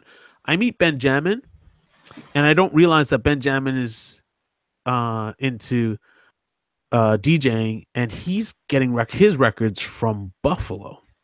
His family in Buffalo. He starts collecting. He knows what I know, which is you ain't gonna get no records out here, dog. You got to go over to the U.S. And we were both fortunate to have family and people that we could rely on. And we weren't in no record pool, and we weren't big DJs, so we couldn't sign up for those promotional good only records. Just wasn't gonna happen. We had to purchase them, right? He had a turntable. I was going to purchase a turntable. Then we would become a crew. There you go.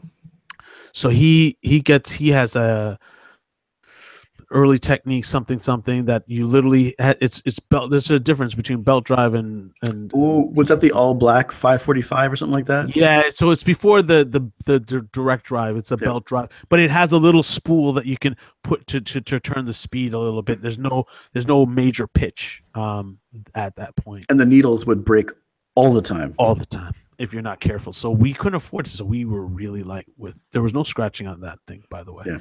But you learned to pitch. I learned to pitch really well on bad turntables. Nice. Like magic. Like you would really almost have to pick the right records to go together. So we meet and we start hanging out. We start talking. I have another friend that I've been going to school with, my boy Luigi. Luigi becomes part of our crew. He was part of our original Crush crew, which was our breakdancing crew. Our breakdancing crew now turns into a DJ crew. All right. So a lot of guys drop off, girlfriends, blah, blah, blah, blah. Yep. People go do other things, jiu-jitsu, kung fu. They're not interested in records that, you know what I mean? And it's hard to put like proper piece of cardboard in a club. Yeah. You know what I mean? So at that point, we're like, the more mature thing we've done now is graduate from breakdancing to DJing. Plus you get more attention that way. Yeah. And the thing is, to be honest, I know everybody's like, a lot of guys did it because you could get a lot of girls' attention. I could have cared less about girls. All I cared about was, what's the next record I could get, and can we get a gig or play somewhere or do something? And it took us a long time to finally, like, I begged my mom and my grandmother. My grandmother kind of bent and got me this. It was like a knockoff, made in China turntable that was supposed to be like Techniques, but the arm didn't work well. It was bad. I couldn't even tell you where that turntable is right now, but it was bad. And so then we had that for a while, and then we re-upped and we finally got Techniques. And We started playing small parties, university stuff, and I started doing these. Back in the days, we used to do all the pubs, which were at St. Anthony's Church. Oh yes, the Polish Hall. That's where famously. I was baptized, by the way. St. Anthony's Church. Oh, really? I was also an altar boy there. The hall across from the church. So there was the big church, and across the street was the big hall. So the most famous for us and was the Polish Hall, because and the a couple other ones, but Polish Hall was where we really cut our teeth, because we could do pub. That's when you could go get a liquor license and say you're doing a private party. You can't do that nowadays, dog. Bob and I show up and say, "Yo, where's the actual wedding?" Right? Before we'd be like, and you get somebody of age, and then we get the liquor license. And the thing is, up till that time, I never drank. Not one lick. Wasn't interested. Again, strictly music, whatever. But I became a promoter by accident, because we needed to get people in and pay the $5, whatever. So at school, I'm hustling. And I'm making, and at the same time as I'm hustling, where me and Ben and all these guys, the hub is at his house. And we decide that his place is the hub because it's easy. He's got a room that's just for records and vinyl. His parent, God bless his parents, because they would literally, they'd come home. I'd have a key to the house. I'd be upstairs playing records. Like there was, what? I don't even know. They're the most straight edge people, and they were so kind. God, they were so nice. I don't even know why they even put up with us. Like the room was full of records. By the time he was ready with it was stock. We had it. It was just a DJ room. That's his room, his parents' room, and that other room was literally a music DJ room. And we would just show up. We'd be there on. So any time we take the half day off, and his dad would be home, we're like, "Hey, Mr." And be like, "Go upstairs." Like, I don't even know. He never said anything to me at all, ever. Or Mark, God rest his soul, or anybody else who came up there to make mixtapes for somebody. So we were I was making a small business, or Ben was doing it more than anything. He was doing pause tapes. So that's when you could pause a tape, play a part of the section with the record, and then make like your own intro to your mixtape. We had this machine, it was from Radio Shack. We called it the cutter, because it would stop on a dime, and you can make things sound like you were actually in a studio cutting sounds together. It was fantastic. Till this day, Ben, I asked him about that machine if he still has it, but it was like amazing. We called it the cutter. Let's take a pause there for a second. Let's take a pause. Let's come back to this. We're going to break for a minute for some messages from the sponsors. Means I'm going to take a shit just a second.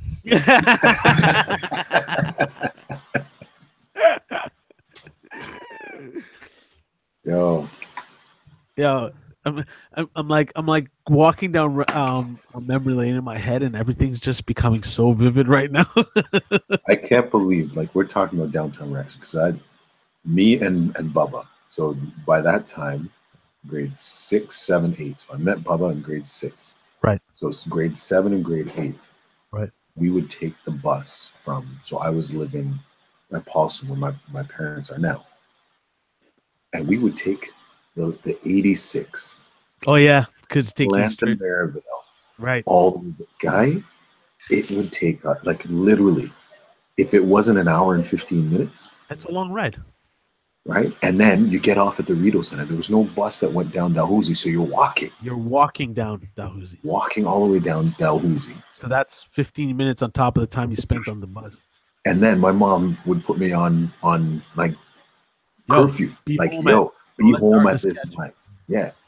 So I'm gonna say by 3:45, if I'm not cutting out, knowing that that we're gonna get a little snack at the big Giant Tiger. Yeah, the Giant Tiger. So we'd go catch a snack at the Giant Tiger, walk through, catch the 86 to come back home. Yeah. And that was every single Saturday. And if we didn't go that one Saturday, it was because we didn't have no money to put on the whole thing. Yeah. I mean, the things that we would do to get there, just to put ourselves in a position to like be part of something. Yeah. You know, like, well, okay, if I time this right, and you got to get home, you got to get home for dinner, and then you can't piss off your parents, but you want to be part of it. Like, you don't want to just stay home. Like, everybody's doing this, or you know, the records are down there, and you might even get there and not buy anything. You might just get there and you'd be like, I don't have enough. It was just to be there. It really was just to be there, just to feel that vibe. Yo, what's the latest record? Yeah. And they'd always be like, there's always somebody in the back spinning. Or yo, like a DJ would come in and say, yo, let me try it. Let me play this tune and let me see if it fits my set, type of thing. So you're always hearing the newest, the latest, greatest. All the latest records all the time. It was a great thing about, like, you know, I said this, like, when I used to go to Toronto, I remember the early years when I used to go with my uncle to the record store. I remember he used to take me, and that's the one thing I loved was when guys would come in and play. Yeah, are they there? Cool. Just came back.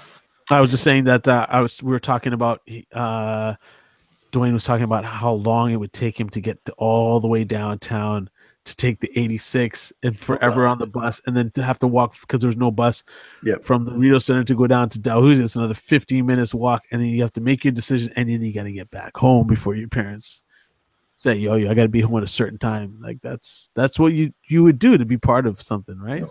And that time it was kind of sketchy, that walk. Like, that was not just that was a sketchy walk. Kind of sketchy.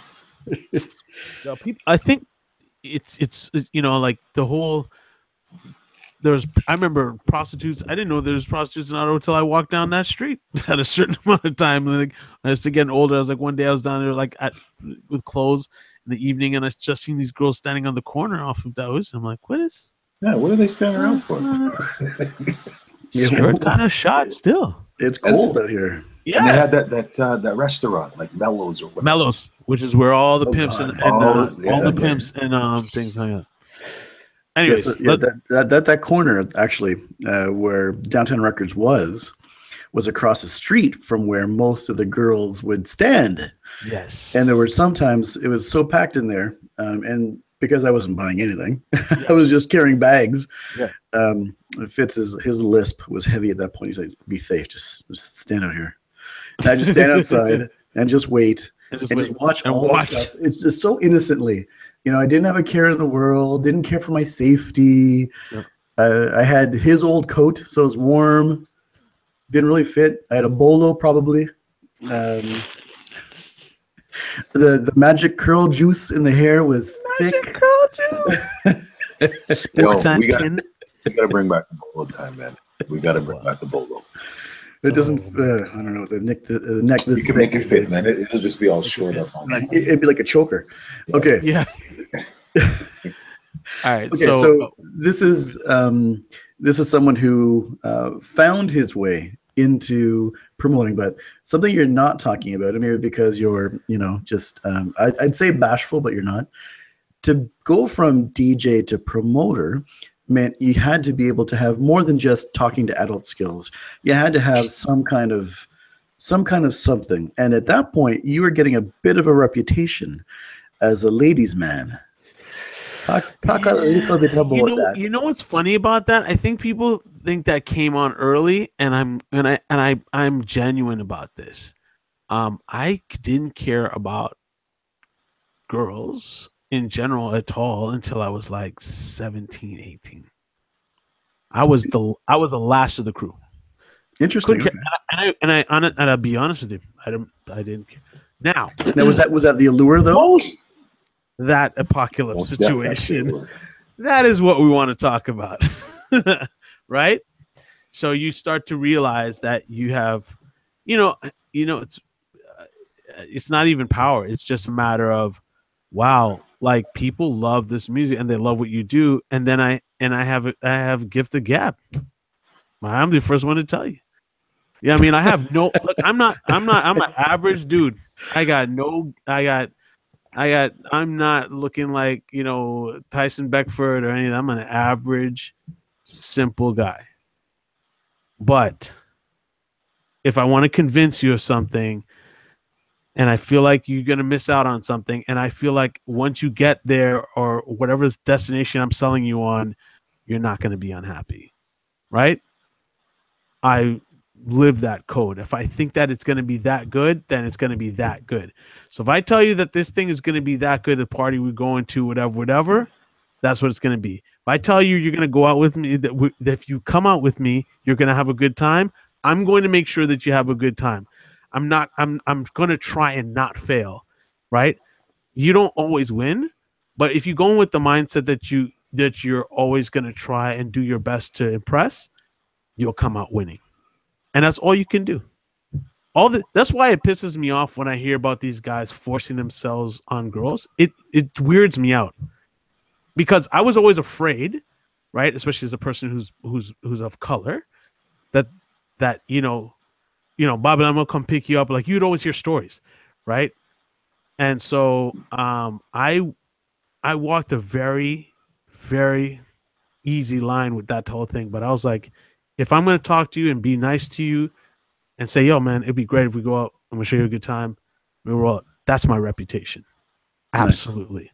I do not deny that. Will never deny that. And I think that lends into anything that I do in terms of passion. If I'm like, if I really believe in something, like when Dwayne talks about, I came to him about lunatic styles. I'm like, you know what? I think you got something here. We should really run with this shit.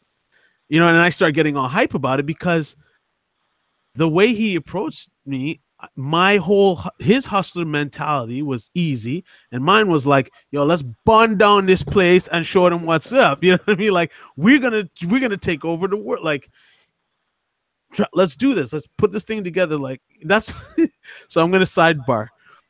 This is how passionate I was about it. Remember the time when Chris Sneaks said we were sitting there and we're gonna be like, look, we're going to make this thing. He goes, yeah, we're going to try and make this thing happen. And I turned him really upset. And I was like, try?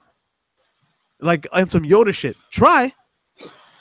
There ain't no try here, dude. If we here for some try, I'm going home.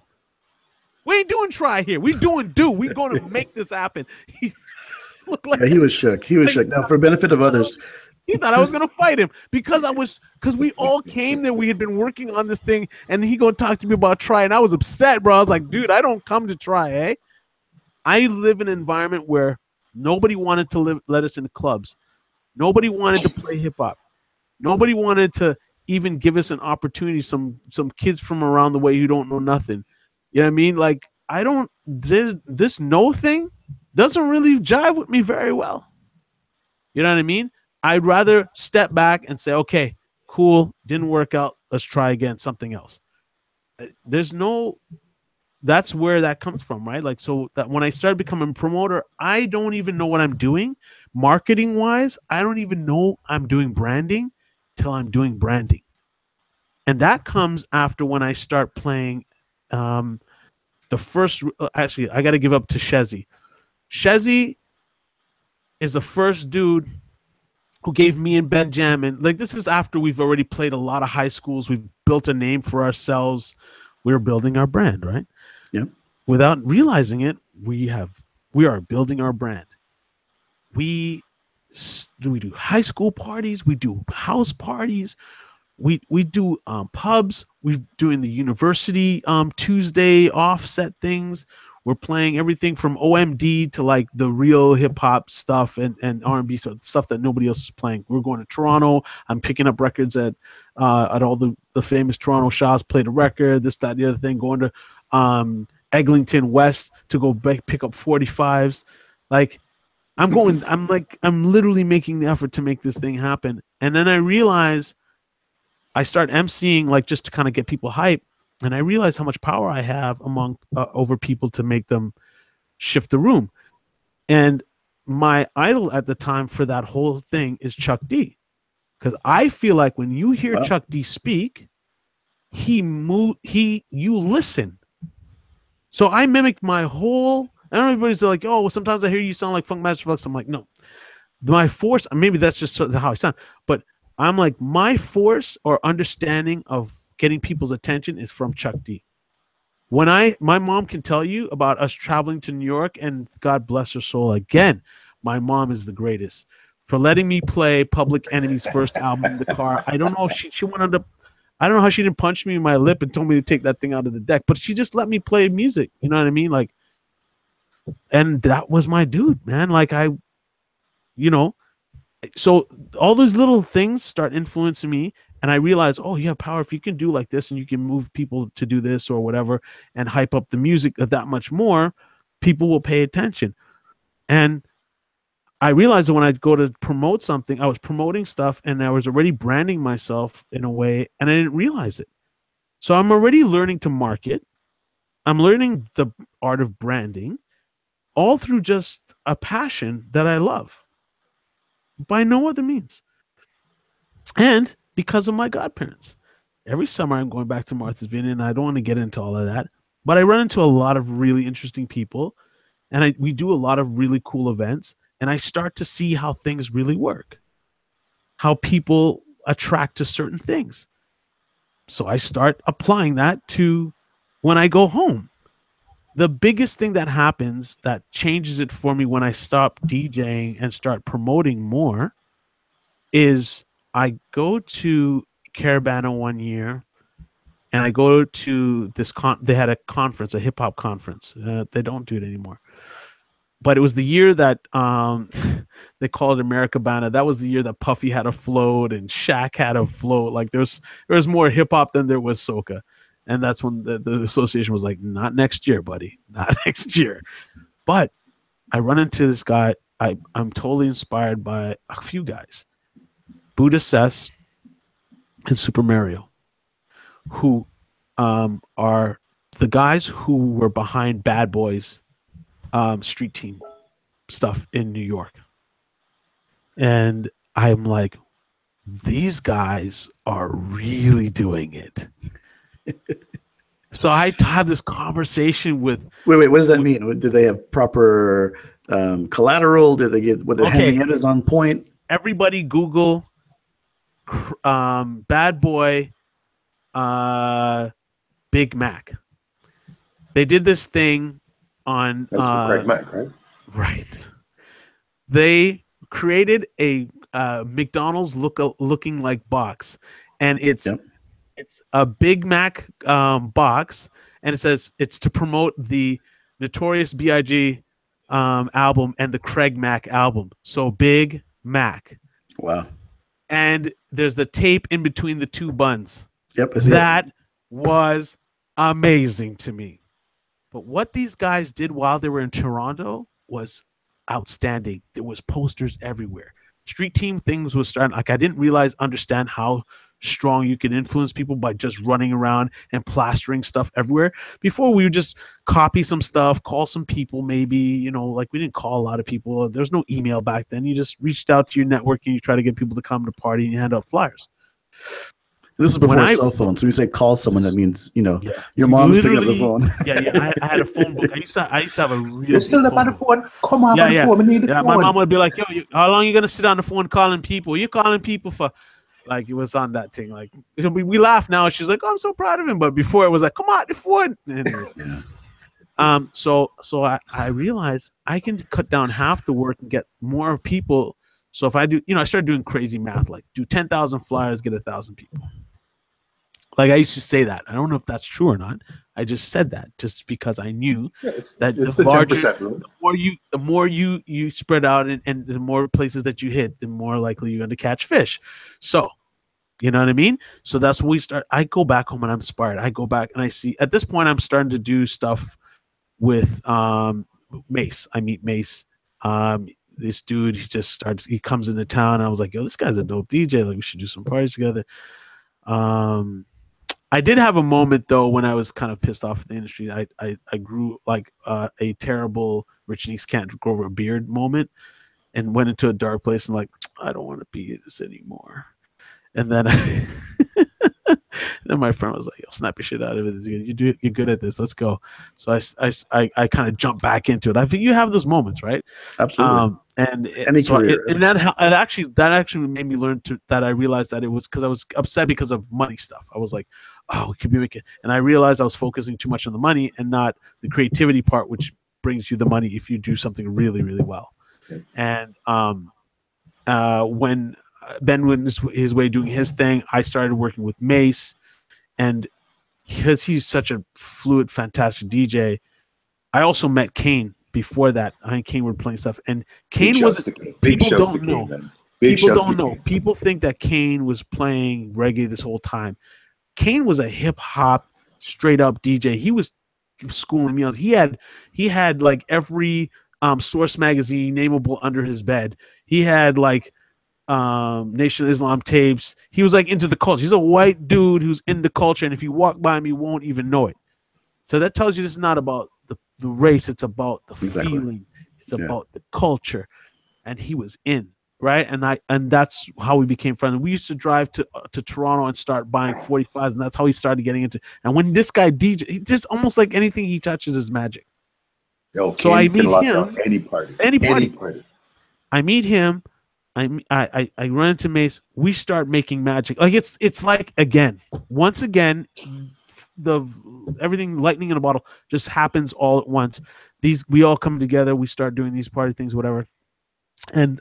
The turning point for me is when I come back and I say to Mason, these guys, I'm like, we're about to change this game. We're going to make stickers and we're going to make more flyers. And he's like, what? And we're going to do and we forget the part, I think it was Worldwide Wednesdays we started doing. And literally we started taking over from there. Is that where Iceworks communication comes in? That's when it comes in, because I started doing Black Ice. Right, I wanted a street team name, and I wanted it to be Black Ice, and the whole concept was, you don't see us coming. When you hit it, that's it. It's over. It's too late by the time you figure it out. We've already been there. I'm gonna ask my question because we're running out of time. Sorry.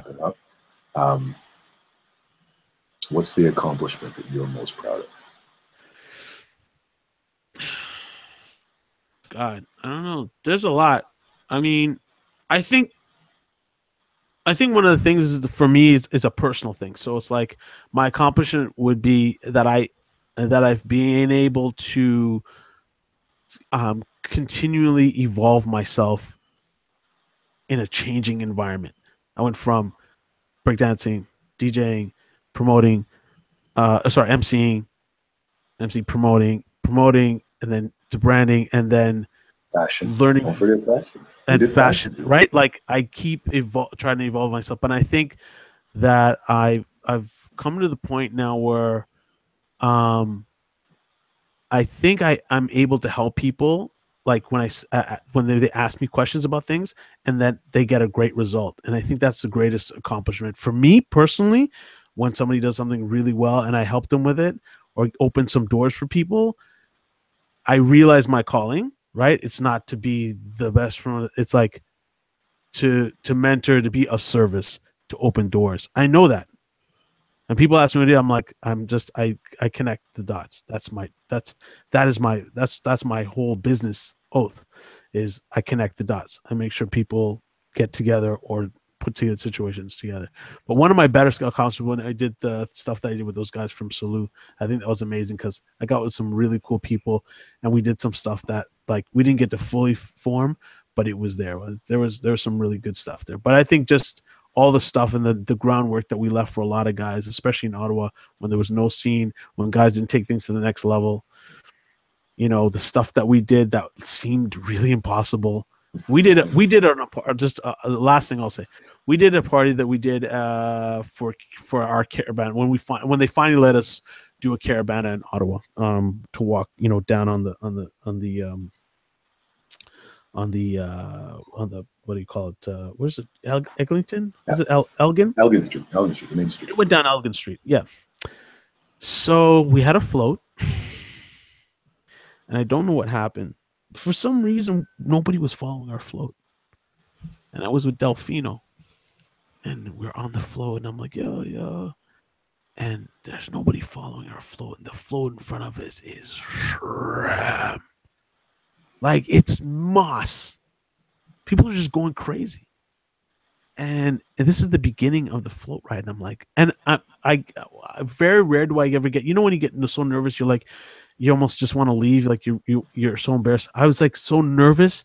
I'm never nervous in front of people, and I had to shake myself off of it. I'm like, and I told Del, give me the cordless, and I got off the float, and I got on the ground and I started emceeing from the ground and I started pulling people in and the play. And then, thank God we have like the dopest DJs, and I started creating this crowd. And by the time we turn the corner on Egling on Glebe, it's Moss. And anybody who was there will tell you what happened because it went crazy. And that night, by the time we got around the corner, like again, magic. Just as we get around the corner, Master T jumps on the float. For those who don't know, Master T was a huge thing for urban music on Much Music, and was the only outlet on weekends for us to see music videos other than before that Michael Williams with the Rap City. Yeah. So he gets on the float. Skinny black guy with braids, not dreads. Yes, braids, dreads. And then we had the soca group guys that were coming. I can't remember who it was. Faluna ding ding ding da da da da had the biggest hit. But I was worried because the float was basically flopping at that point. I'll be the first one to say it. We thought we were dead. We get around the corner and it's Moss and everybody's on this thing and we're MC and the float's going. I'm like, there's some people with pictures out there. If anybody has those pictures, I want them. Anyways, the tickets sell like everybody's asking us about tickets for a party that's way on the other side of the city at Saint Laurent. Okay, at a pool hall, like a big, massive pool hall. It's 3 rooms. We took a gamble. We didn't even know if we had enough to sell. Not only did we sell at that place, but we had to give money back. It was Moss. It was so much people in there. We didn't know what to do with ourselves. That was a huge moment of pride for me because I was afraid we were going to fail. There's been a few times you doubt yourself. And I realized from that point, you know what? Some shit's going to happen. Go with the flow. If you put in the work, it'll all work out. And sometimes you got to just take control of the wheel and, will it. Because sometimes things aren't working your way. So, yeah, I think that would be it. You know what I mean? Those are a few things that I've been proud of. There's a lot of other stuff that I've been doing, but yeah. We can keep some of those for another time. A minute with the mic or whatever we're going to call that segment. Yeah. So Toonie. Yeah, he's up, man. So let's pause.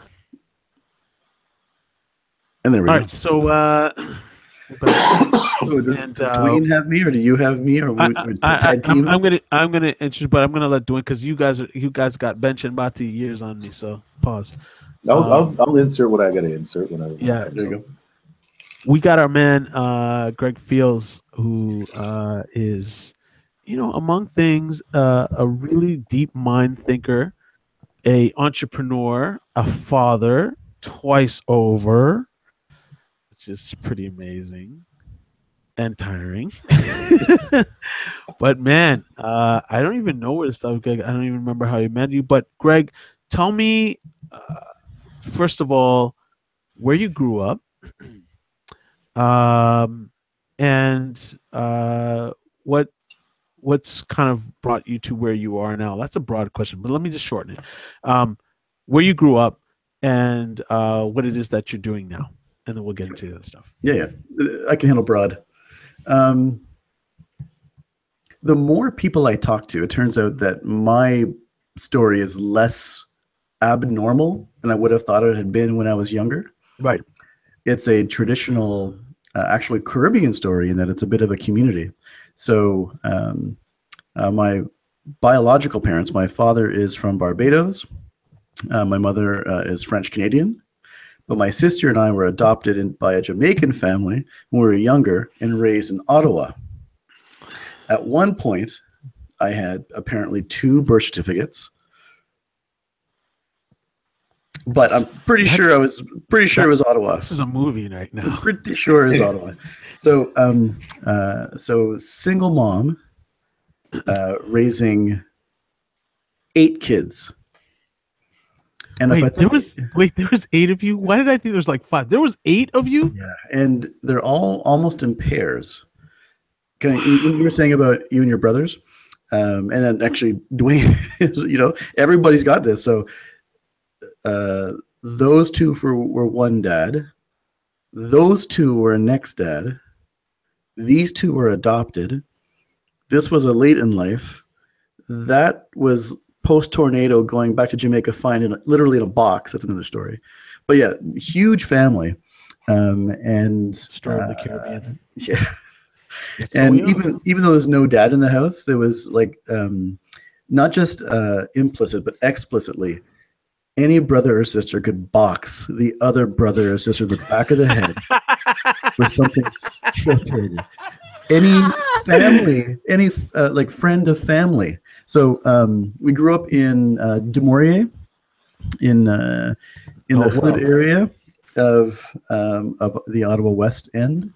Not quite like Canada or Stittsville or Barrhaven or anything like that. 3 doors down were 3 brothers and a sister, but Colin, Bunny, and Robert. My 3 brothers, all older, also had like they were like paired.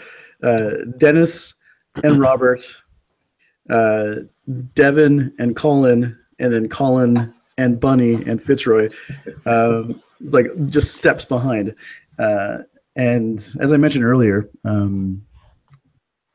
if I was with one of my brothers, doesn't matter where I am. So I had a fairly, on paper, it might be sketch because you get adopted when you're younger, and your father's a traveling reggae musician. Your mother's not around, and so you move, you get adopted. But really it was because my father was in a domino club, and my adopted mother, she met him there and was hearing about the challenges he was having, and she said, I don't know how I'm going to do it, but just leave them with me. Wow, that's amazing. Like a weekend turned into forever. It was so I grew up with a huge different type of set of influences. My older brother, Devin, was like a Navy ice diver, like super regimented, wow. And the darkest white man ever. Like he's so black he's blue. Yeah. You have to like open your eye kind of thing and please smile. But he was, he brought me into Level 42 and the Smiths, and then the eldest brother, Dennis, with like huge triceps. But also so black he's blue, was like a contractor. So on summers we'd be like building decks and like using your hands. And then the other brother, Fitzroy, was the DJ we're talking about. So always being around. I was playing because I would set up so Bunny would have a set. He'd have to go do something. Fitzroy would cover a set and I'd cover for Fitzroy. So I'd be 14 in Hull playing. Wow. It doesn't matter what kind of time you get home. At the club in Hull? Oh God, Fam. It was, and I don't care. I can't drink. Fine, whatever. Yep. And my mom doesn't care what time I get home because I'm with Fitzroy. Because you with Fitzroy. We stopped by that. It was like one Chinese food place in Barrhaven. There was a Chinese food place in Barrhaven. Yeah, it's still here. You gotta understand. People have to understand to give some context. Yo, Barrhaven was like farmland, fam. Yeah, and we so to get out of the hood, Mom had said everybody's going to work and everybody's got to take a piece of their check and give it to me. Right. But she used to remember back in Jamaica they call it susu, where like someone would like in the village would grab for like 3 people, and whoever had money that week paid in. Whoever didn't have money got food. You take out. So she did that in Jamaica, and she did the same thing with our own family. And the give was you'd have a piece of your check, would go to the family, and she'd invest in properties. So she'd buy houses, rent them out, chop them up, sell them. And when you were old enough to leave the house, you'd go into one of those houses, and depending on how well you did, you'd get that house. So it was really giving back. That system works very well. Yeah, quite. So in Barrhaven, and coming back from clubs, and Fitzroy's like counting dollars, and I just want to see what's on special Chinese fly rice from this restaurant. Right. And I had no problems. I was very happy upbringing. So Canadian, pretty much. Actually, that story is pretty Canadian, where you're from another country, or this one. Yeah. And from the Caribbean part of it, it takes a village, so I grew up driven so that I wouldn't be my parents, competitive because I have to outdo my brothers to a degree, but they're far enough apart that there really is no competition. But I just had to do well, and I'd always have to shoot for the top. And my mom was always she passed away a couple of years ago. She was always one for self-confidence. Yeah. Why is that person better than you? Yeah. I remember going like. There's these questions they ask. I mean, just what is it with these Caribbean parents? Are just like they just give you like the wrench in your side to be like, yeah, what's up with you? You gonna let that happen? It is a thumb in the back, but she would also defend you. So I would be in it, Millie. I'd be in school. I was playing with. Remember when caps were big and you'd like light them and they'd fire off the red caps. Yes, yes. So I was firing off a few, and I was in. I think it was in grade 5. No, would have been grade 4 at that time, and it was in the schoolyard, and this was Pinecrest Public School. In the west end of Ottawa, and it had been really, really dry. So I lit it off, and the whole school lawn went ablaze. Ablaze. This is the greatest story I've never heard. Oh wait, and I'll say other stories for other things. So the vice principal, because it's always the vice principal in charge of reprimanding and keeping kids online. He saw it. And they had to call the people and get the fire and everybody coming over and putting out this blaze. He put me in a headlock and just dragged me as if somehow someone told him that he could also drape me up and dragged me to the principal's office. I went home because I was sent home that day. Mom asked, "What are you doing?" Because she had to go. She was running so many small businesses. She ran a cleaning company. She ran a babysitting company. So I wasn't off that day. I was with her to go clean houses, and she said, "What happened to you? What are you doing here? What?" And she was pretty upset. Like, "What are you doing? Breaking up my day? I'm busy." And she found out what happened, and she dragged me back to the school and gave that vice principal one piece, and she said something to the effect of, "It's probably your fault." and don't you ever touch my son like that? It's your fault. He's too smart for you. So then I had an aptitude test like the following week and got skipped a grade.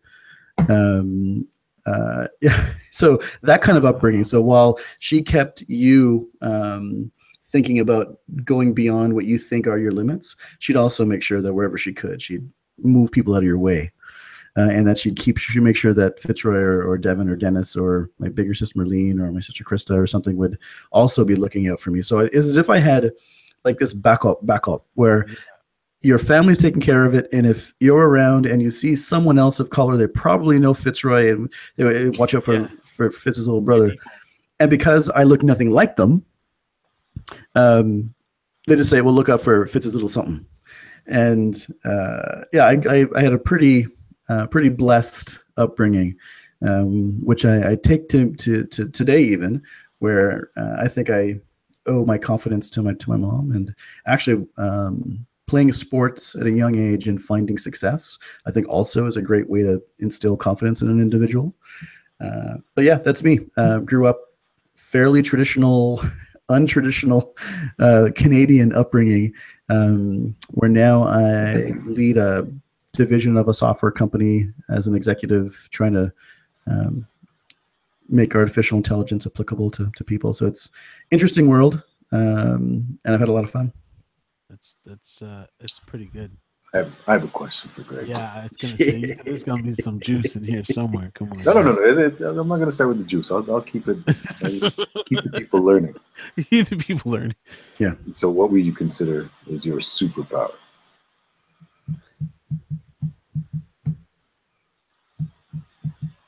If I go back to the confidence for a second,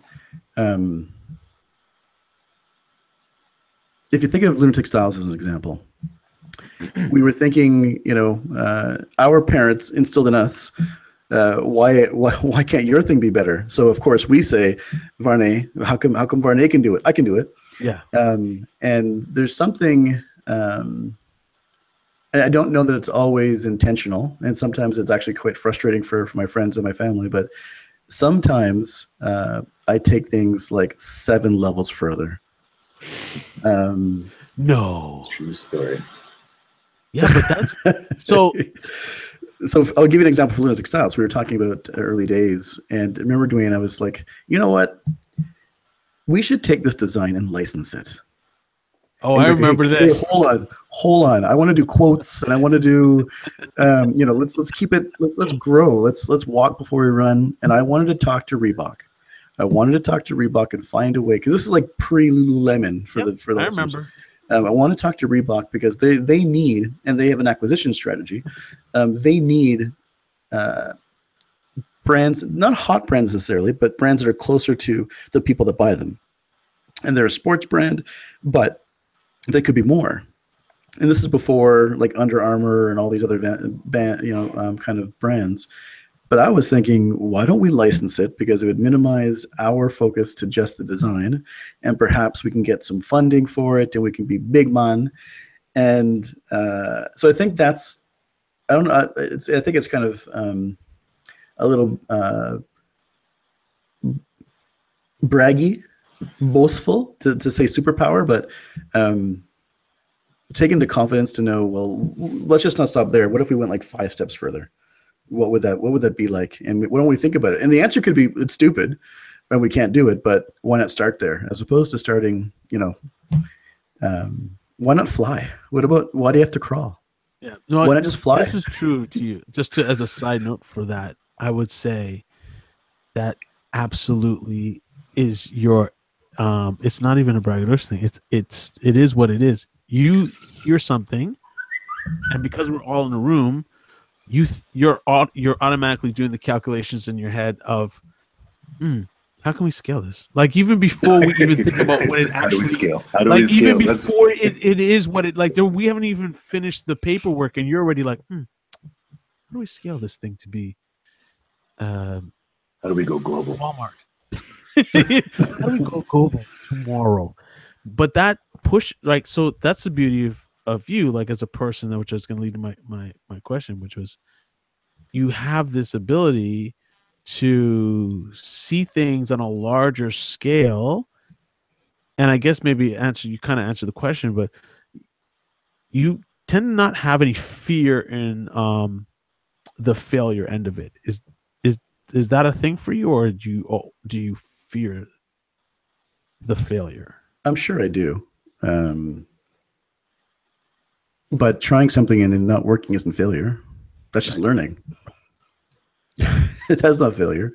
So I guess because I don't consider it failure, I don't worry about it as much. And if we, in my mind, if we spend like X percentage of time, some small little amount of time thinking bigger than where we are now, it may just help us where we are now to think about the future. But because I don't think of it as failure, just as learning, I'm good. So so let me lead to that with you. So one of the things that I think that is pretty awesome about you in that way is that you tend to remind people, and you don't say it like in words, you just do it in action. Like, how do you think Disney got to where they were? You think that somebody said to Disney, like, if I said to you, yo, we're going to animate this mouse and it's going to be big, I'd have punched in your lip. I'd have been like, you're sick. Something's wrong with you. Nobody cares about an animated mouse, right? Or you're like, yeah, we're going to do this animated mouse, and then we're going to build this, and then we're going to build this, and we're going to build this. So it's like that Kanye thing, right? Like I call it Kanye is the visions. So you tend to think big, like you, and it's not a bad thing. And then Dwayne becomes the voice of reason, and it's like, well, I know, boss. Let's get firm with this. First, I'm not giving away my company. Second, like, you know what I mean? So I would say that because you're like that, and you've always been like that. Is it because of your mom? Because you've seen her do so many things, you're like, that all is possible? Is that the influence? I'd say it'd be three things. One is my mom. Right. To see someone who had to drop out of school and raise her older brothers. Right. Wow. Go live as a maid at like 12. Right. In a rich Indian woman's house in Jamaica. Which is a big thing for Caribbean people, by the way. Yep. To put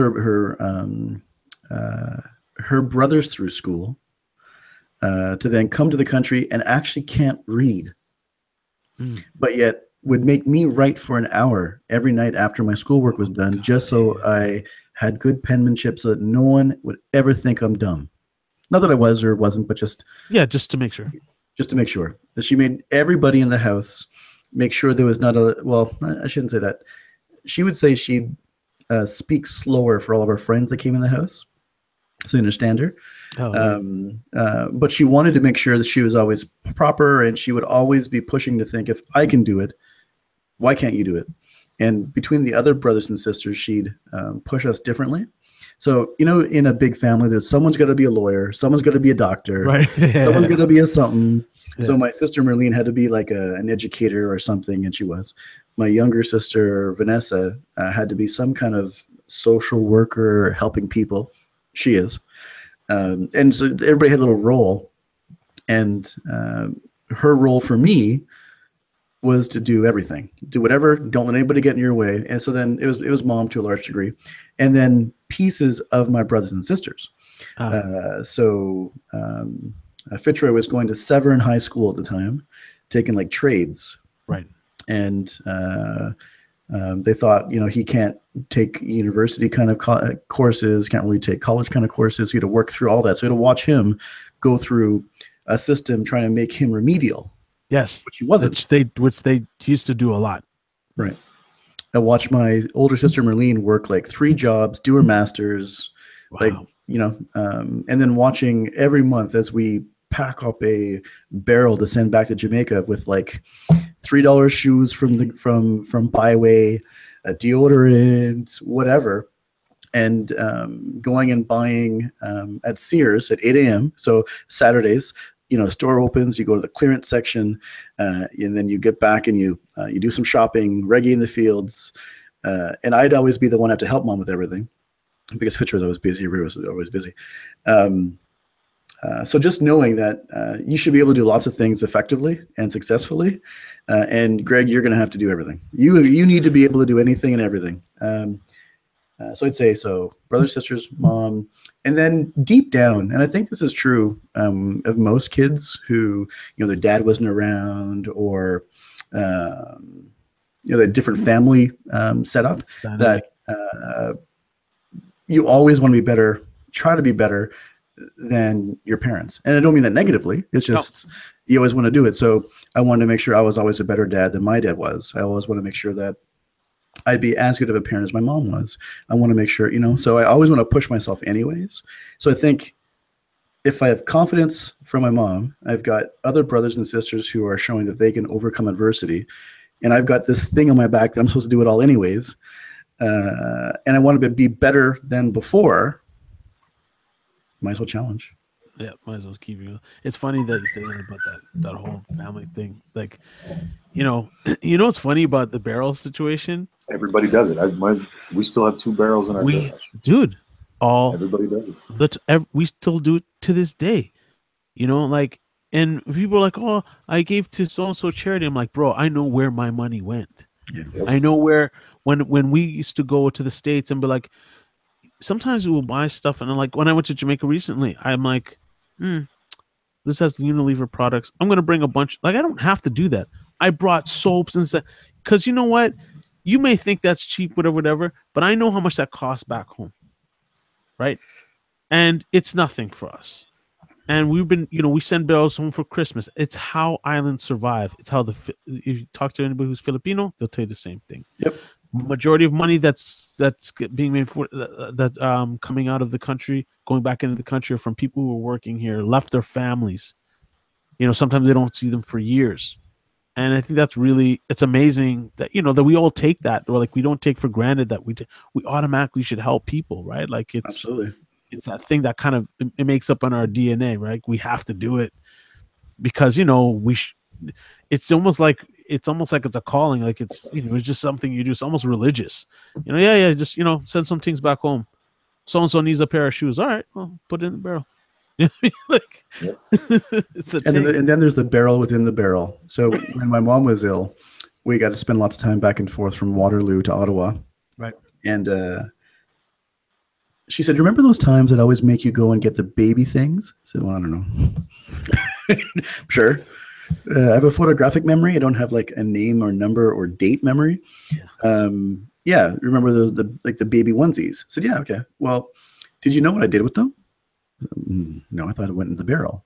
It turned out that she was doing like a Jamaican Angels network where she would send baby clothes to the hospital where they grew up. So right outside of Richmond, north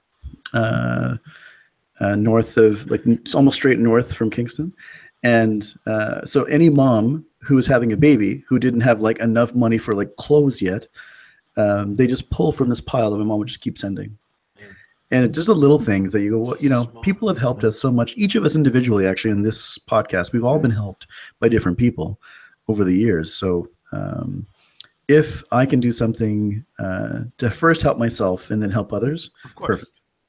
But I have to first make sure I'm in a position to be able to help some people. For sure. I think that's true. So I got two questions. You kind of answered, you ticked off some of them already. I'm gonna ask you the same question I asked Sneaks. What's the accomplishment that you're most proud of? But building on that, what one word defines you? Okay, there's an easy one. So the accomplishment wouldn't be my own accomplishment. So finding my Heather. So I'm a fairly open guy, pretty outgoing, always able, I'd be the one sitting beside Fitz's or Bunny's friend, have to be able to talk to people. This little chip on my shoulder would be better than my dad was, kind of thing. And then I met this girl, Heather, and then my friends around me would then say, "Hey, good to see you. Hey, where's Heather?" I really don't want to see you. I just want to see Heather. Yeah, so, I'd say that I'm proud, of Trey being able to raise with help, be able to raise a son in difficult times. But I wouldn't call it an accomplishment because that's just expected. People say, "Oh my God, you're a single father." So, and what are you trying to say? Because you came from a single parent home, and that's like normal. That's like washing dishes for them. Like they had to do it anyways. It was hard. Like I always ask my mom how'd she do it. So I get it when you were like, "Yeah, that's my son. What else was I gonna do?" Yeah. Yeah, and I had so much experience with kids by that point, between babysitting in my mom's babysitting company, to all the nieces and nephews, to like my two younger sisters who would have been like 10 and 15 years apart, kind of thing for me. Like teaching them to like almost like Dwayne and Robert in some ways, like teach them like to walk, to read, change diapers before Trey ever came along. So what do you mean? So that's why I wouldn't have said Trey is an accomplishment, because I consider that to be, now people who know more about it, I'll talk more about it after, but yeah, so I wouldn't have said Trey was an accomplishment. That was an expectation. But finding someone that is not your opposite, but complements you so well, I'd say that, I moved to Waterloo for 2 years to work at RIM at the time, Research in Motion, before BlackBerry days. I gave the city like 2 years. I'm in and I'm out. But then I met Heather, and I've been here now for 13 years.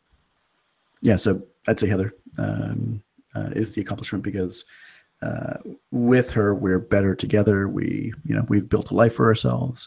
Had another baby, and then had another baby. One of them's a dog, but whatever.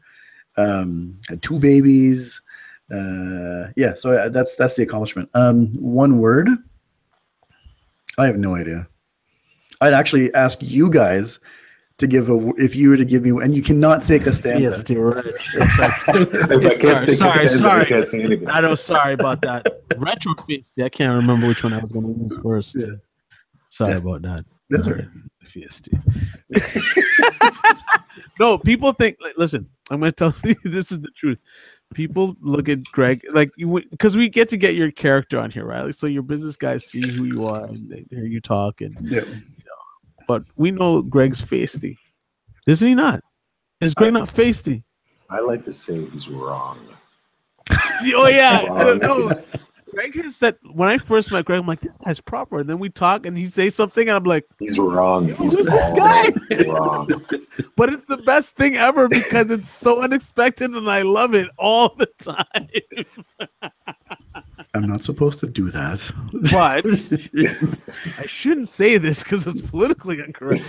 But I found, you know what? We are among friends. It's done me well. So for sure, there's a level or there's a veneer that most people have in business worlds. You guys all have all seen them. Yeah, of course. And the person that you remember is not the one that shook the hand right or wore like the pocket square necessarily, but the person that you remember the most, and probably that you would have talked to and done more work with if you could, would be someone that you remember something about.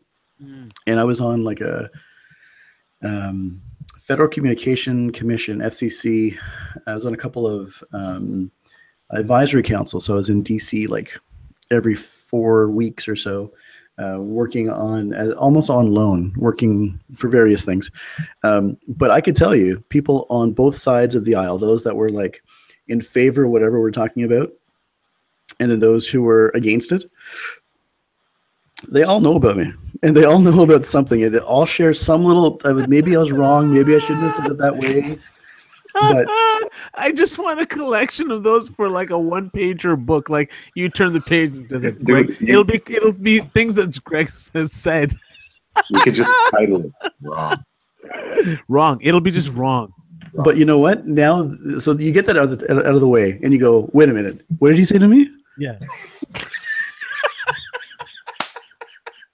Wait, how should I respond to that? Listen, I know people out there are never going to understand completely, but it's so important to say that. It's really important. It's who you are. It's that other part of your character that makes Greg feels more than anything else. Wrong. Because you just have this fantastic way of just wrapping it all in perspective in like a few lines of like some wrongness that you'll just say just because you can say it. I love it. And in my experience, it builds those people closer because I can still because call then up people someone don't take you so. They also don't take you so serious. Like you can't you can't be like all the way on all the time, like so on. When I mean on, like you're turned on, like you're a robot. There has to be some character somewhere that has to come out, but yours comes out because you're the straight-laced guy, and then your edge comes out so fast and so hard. People are like, "What the?" No, I have so many stories going through my head. Right now. I'm sure you did. That's why you're dying laughing. I'm looking at you. Right now, Dwayne's literally falling out of his skin right now because he doesn't know what to do with himself. Well, I'll give you a little piece. And we can come back to like the minute with the mic stories that we can go back to. But so I'm in Oklahoma City. And I'm at some event, and it's an event for hearing aid manufacturers and for mobile phone vendors whose phones are hearing aid compatible, so someone can hook it up with their headset, right, for their buds, depending on what kind of hearing aid they have. Now, on one level, you want to help people who can't hear or have hearing loss, who have challenges in a work day, let alone a personal day. If you as a company, you have a responsibility to do something about it. But on the other side of the coin, why is the government going to try to tell me what to do? So sitting with like a legislator, he's a big guy. I give him like 6'2", maybe 280. Looks like he played like. He looked like he was a lineman, like a big cowboy hat, and he was a legislator. He had actually a bolo. He did have a bolo, right? And we're talking. Bring back the bolo. He was asking, what's my position, and I'm supposed to have like a formal position on at that time because I was responsible for making sure BlackBerry devices were useful by people with disabilities, and so I give him my position and say that perhaps there's a role for legislation, but we should all be trying to help people, anyways, whether or not it's legislated or not, and that's the right thing to say. Like that's a lobbyist thing to say, and then I said. And I said, but I bet you I can drink you under the table. What? I said, what? I You're bet you people? you're going to eat steak and I'm going to be able to drink you under the table. And he said, what? All right. So we went. So Oklahoma is full of it's all steak, right? And then tequila and titty bars.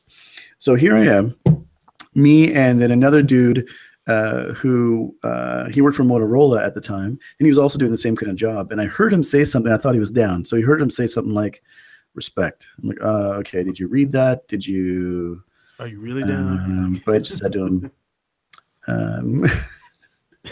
so someone walked by, and I said, I'd fuck that fucker up. And he said, what? I'd fuck her up. And he said, okay. So then he and I took this legislator out to titty bars and drinking tequila. And at the end of the day, there is no legislation to this day because the two leading manufacturers agreed to self-regulate and promised to put the next few devices to have this thing that they wanted. And because this guy and I were able to do that and actually prove it within a 6-month period of time, with a rolling change to a device that was these two vendors represented the top 3 or 4 devices that are sold in a quarter in the U.S. It's not just saying, hey, we should do it. We did it. All because the titty bar and because of the tequila. Yeah, he actually drank like a fuck. He drank us under the table. Wow. But he didn't. Anyways, if I didn't actually say to the Motorola guy, oh, fuck the hell. If I didn't say to this guy, I bet you I could hit you. And I hit him, right? Yeah. Just like your mom would hit you, or your friends. They said, "Well, why'd your mom hit me?" As she's watching Spinks fighting or something. I hit him, and I bet you I got. Anyways, if you let a little bit of yourself out, I think that you're not going to be worse off. No. Sometimes you shouldn't. Well, you can be reserved, but you get that with age. Sometimes you're going to do some. I'm sure there's some stories that Dwayne wants to tell of where you went too far, but that's neither here nor there. But I don't really want to. I don't want to dry snitch or anything. That's learning, though. That's not mistakes. It's learning. That's not mistakes. That's what I'm saying. It's about. Okay, well, maybe I went too far. I didn't say it was a mistake. I'm just saying a man can go too far. I have been known to go too far. Picture this scenario in a whisper voice. Oh no! Getting underwear. Who and what were you saying that to? I'm not even. I don't want to hear it.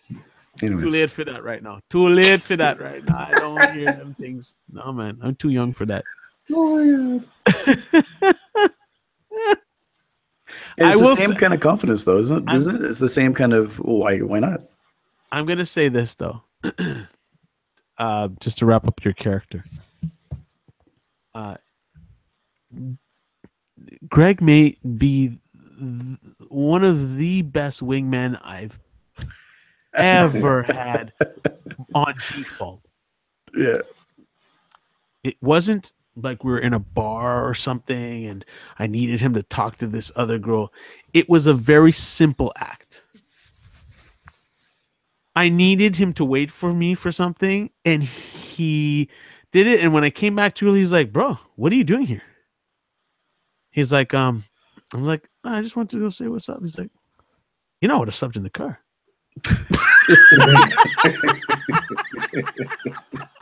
Yep. I was like, this is winter. Yo, friend, it's not summer. It's winter. That means I might have to leave him car on running. Yeah. No sneaks. That goes back to the No. I know. Okay. So that's when I was like, I understood loyalty at that moment in time. No, I understood it before that. But I mean, you know what I mean? This is a guy who's like, all right, it's not that it's about loyalty. He just gets it. He's like, all right, cool. Whatever you need to do. This is the agenda. And that just goes in work and business and life. He's like, okay, what do we got to do here? Need me to stick around for another hour or two? All right, whatever. Don't you have to go home? Yeah, but we got to do this. I mean, it's a wingman. That's the wingman. I was floored. I was like, all right, but we going home though, because I ain't going back. It was cold. Yeah, that was a cold night, but anyways. It was a cold night. And we were driving back and forth from Ottawa to Toronto at that time. Yeah, so we were all over the place, always on the road. Yeah. I think I don't remember what time town that was, but whatever. Yeah.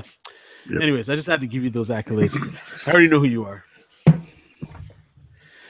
There's a role to play, and sometimes it's your turn. Yeah. It's your turn. Is that all we got? Are we wrapping this? Yeah, I think we're wrapping, man. I'm good. Everything else, like there's tons of like Mike for the minute or whatever we're going to call that. I should stop saying that. We should actually come up with a name, but little stories we'll that we chop tell. up some stuff. We'll make it happen.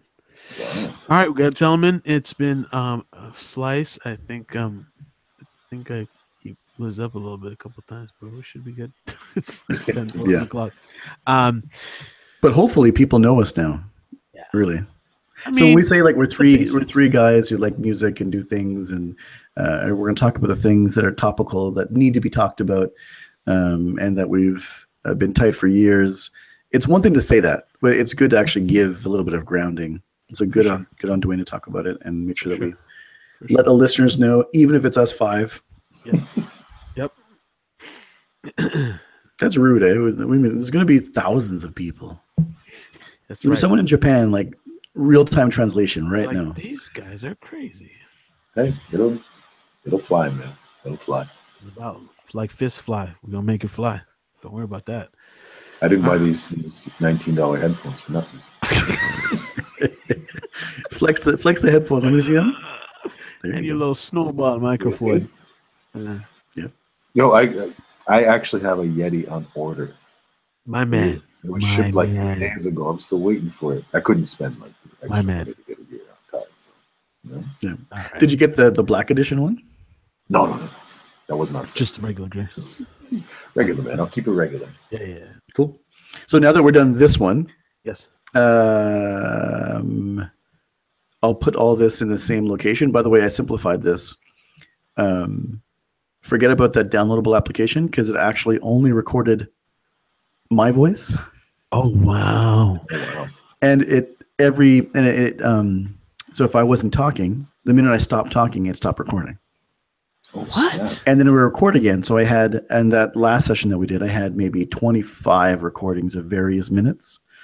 Whereas this, I can stop this broadcast actually.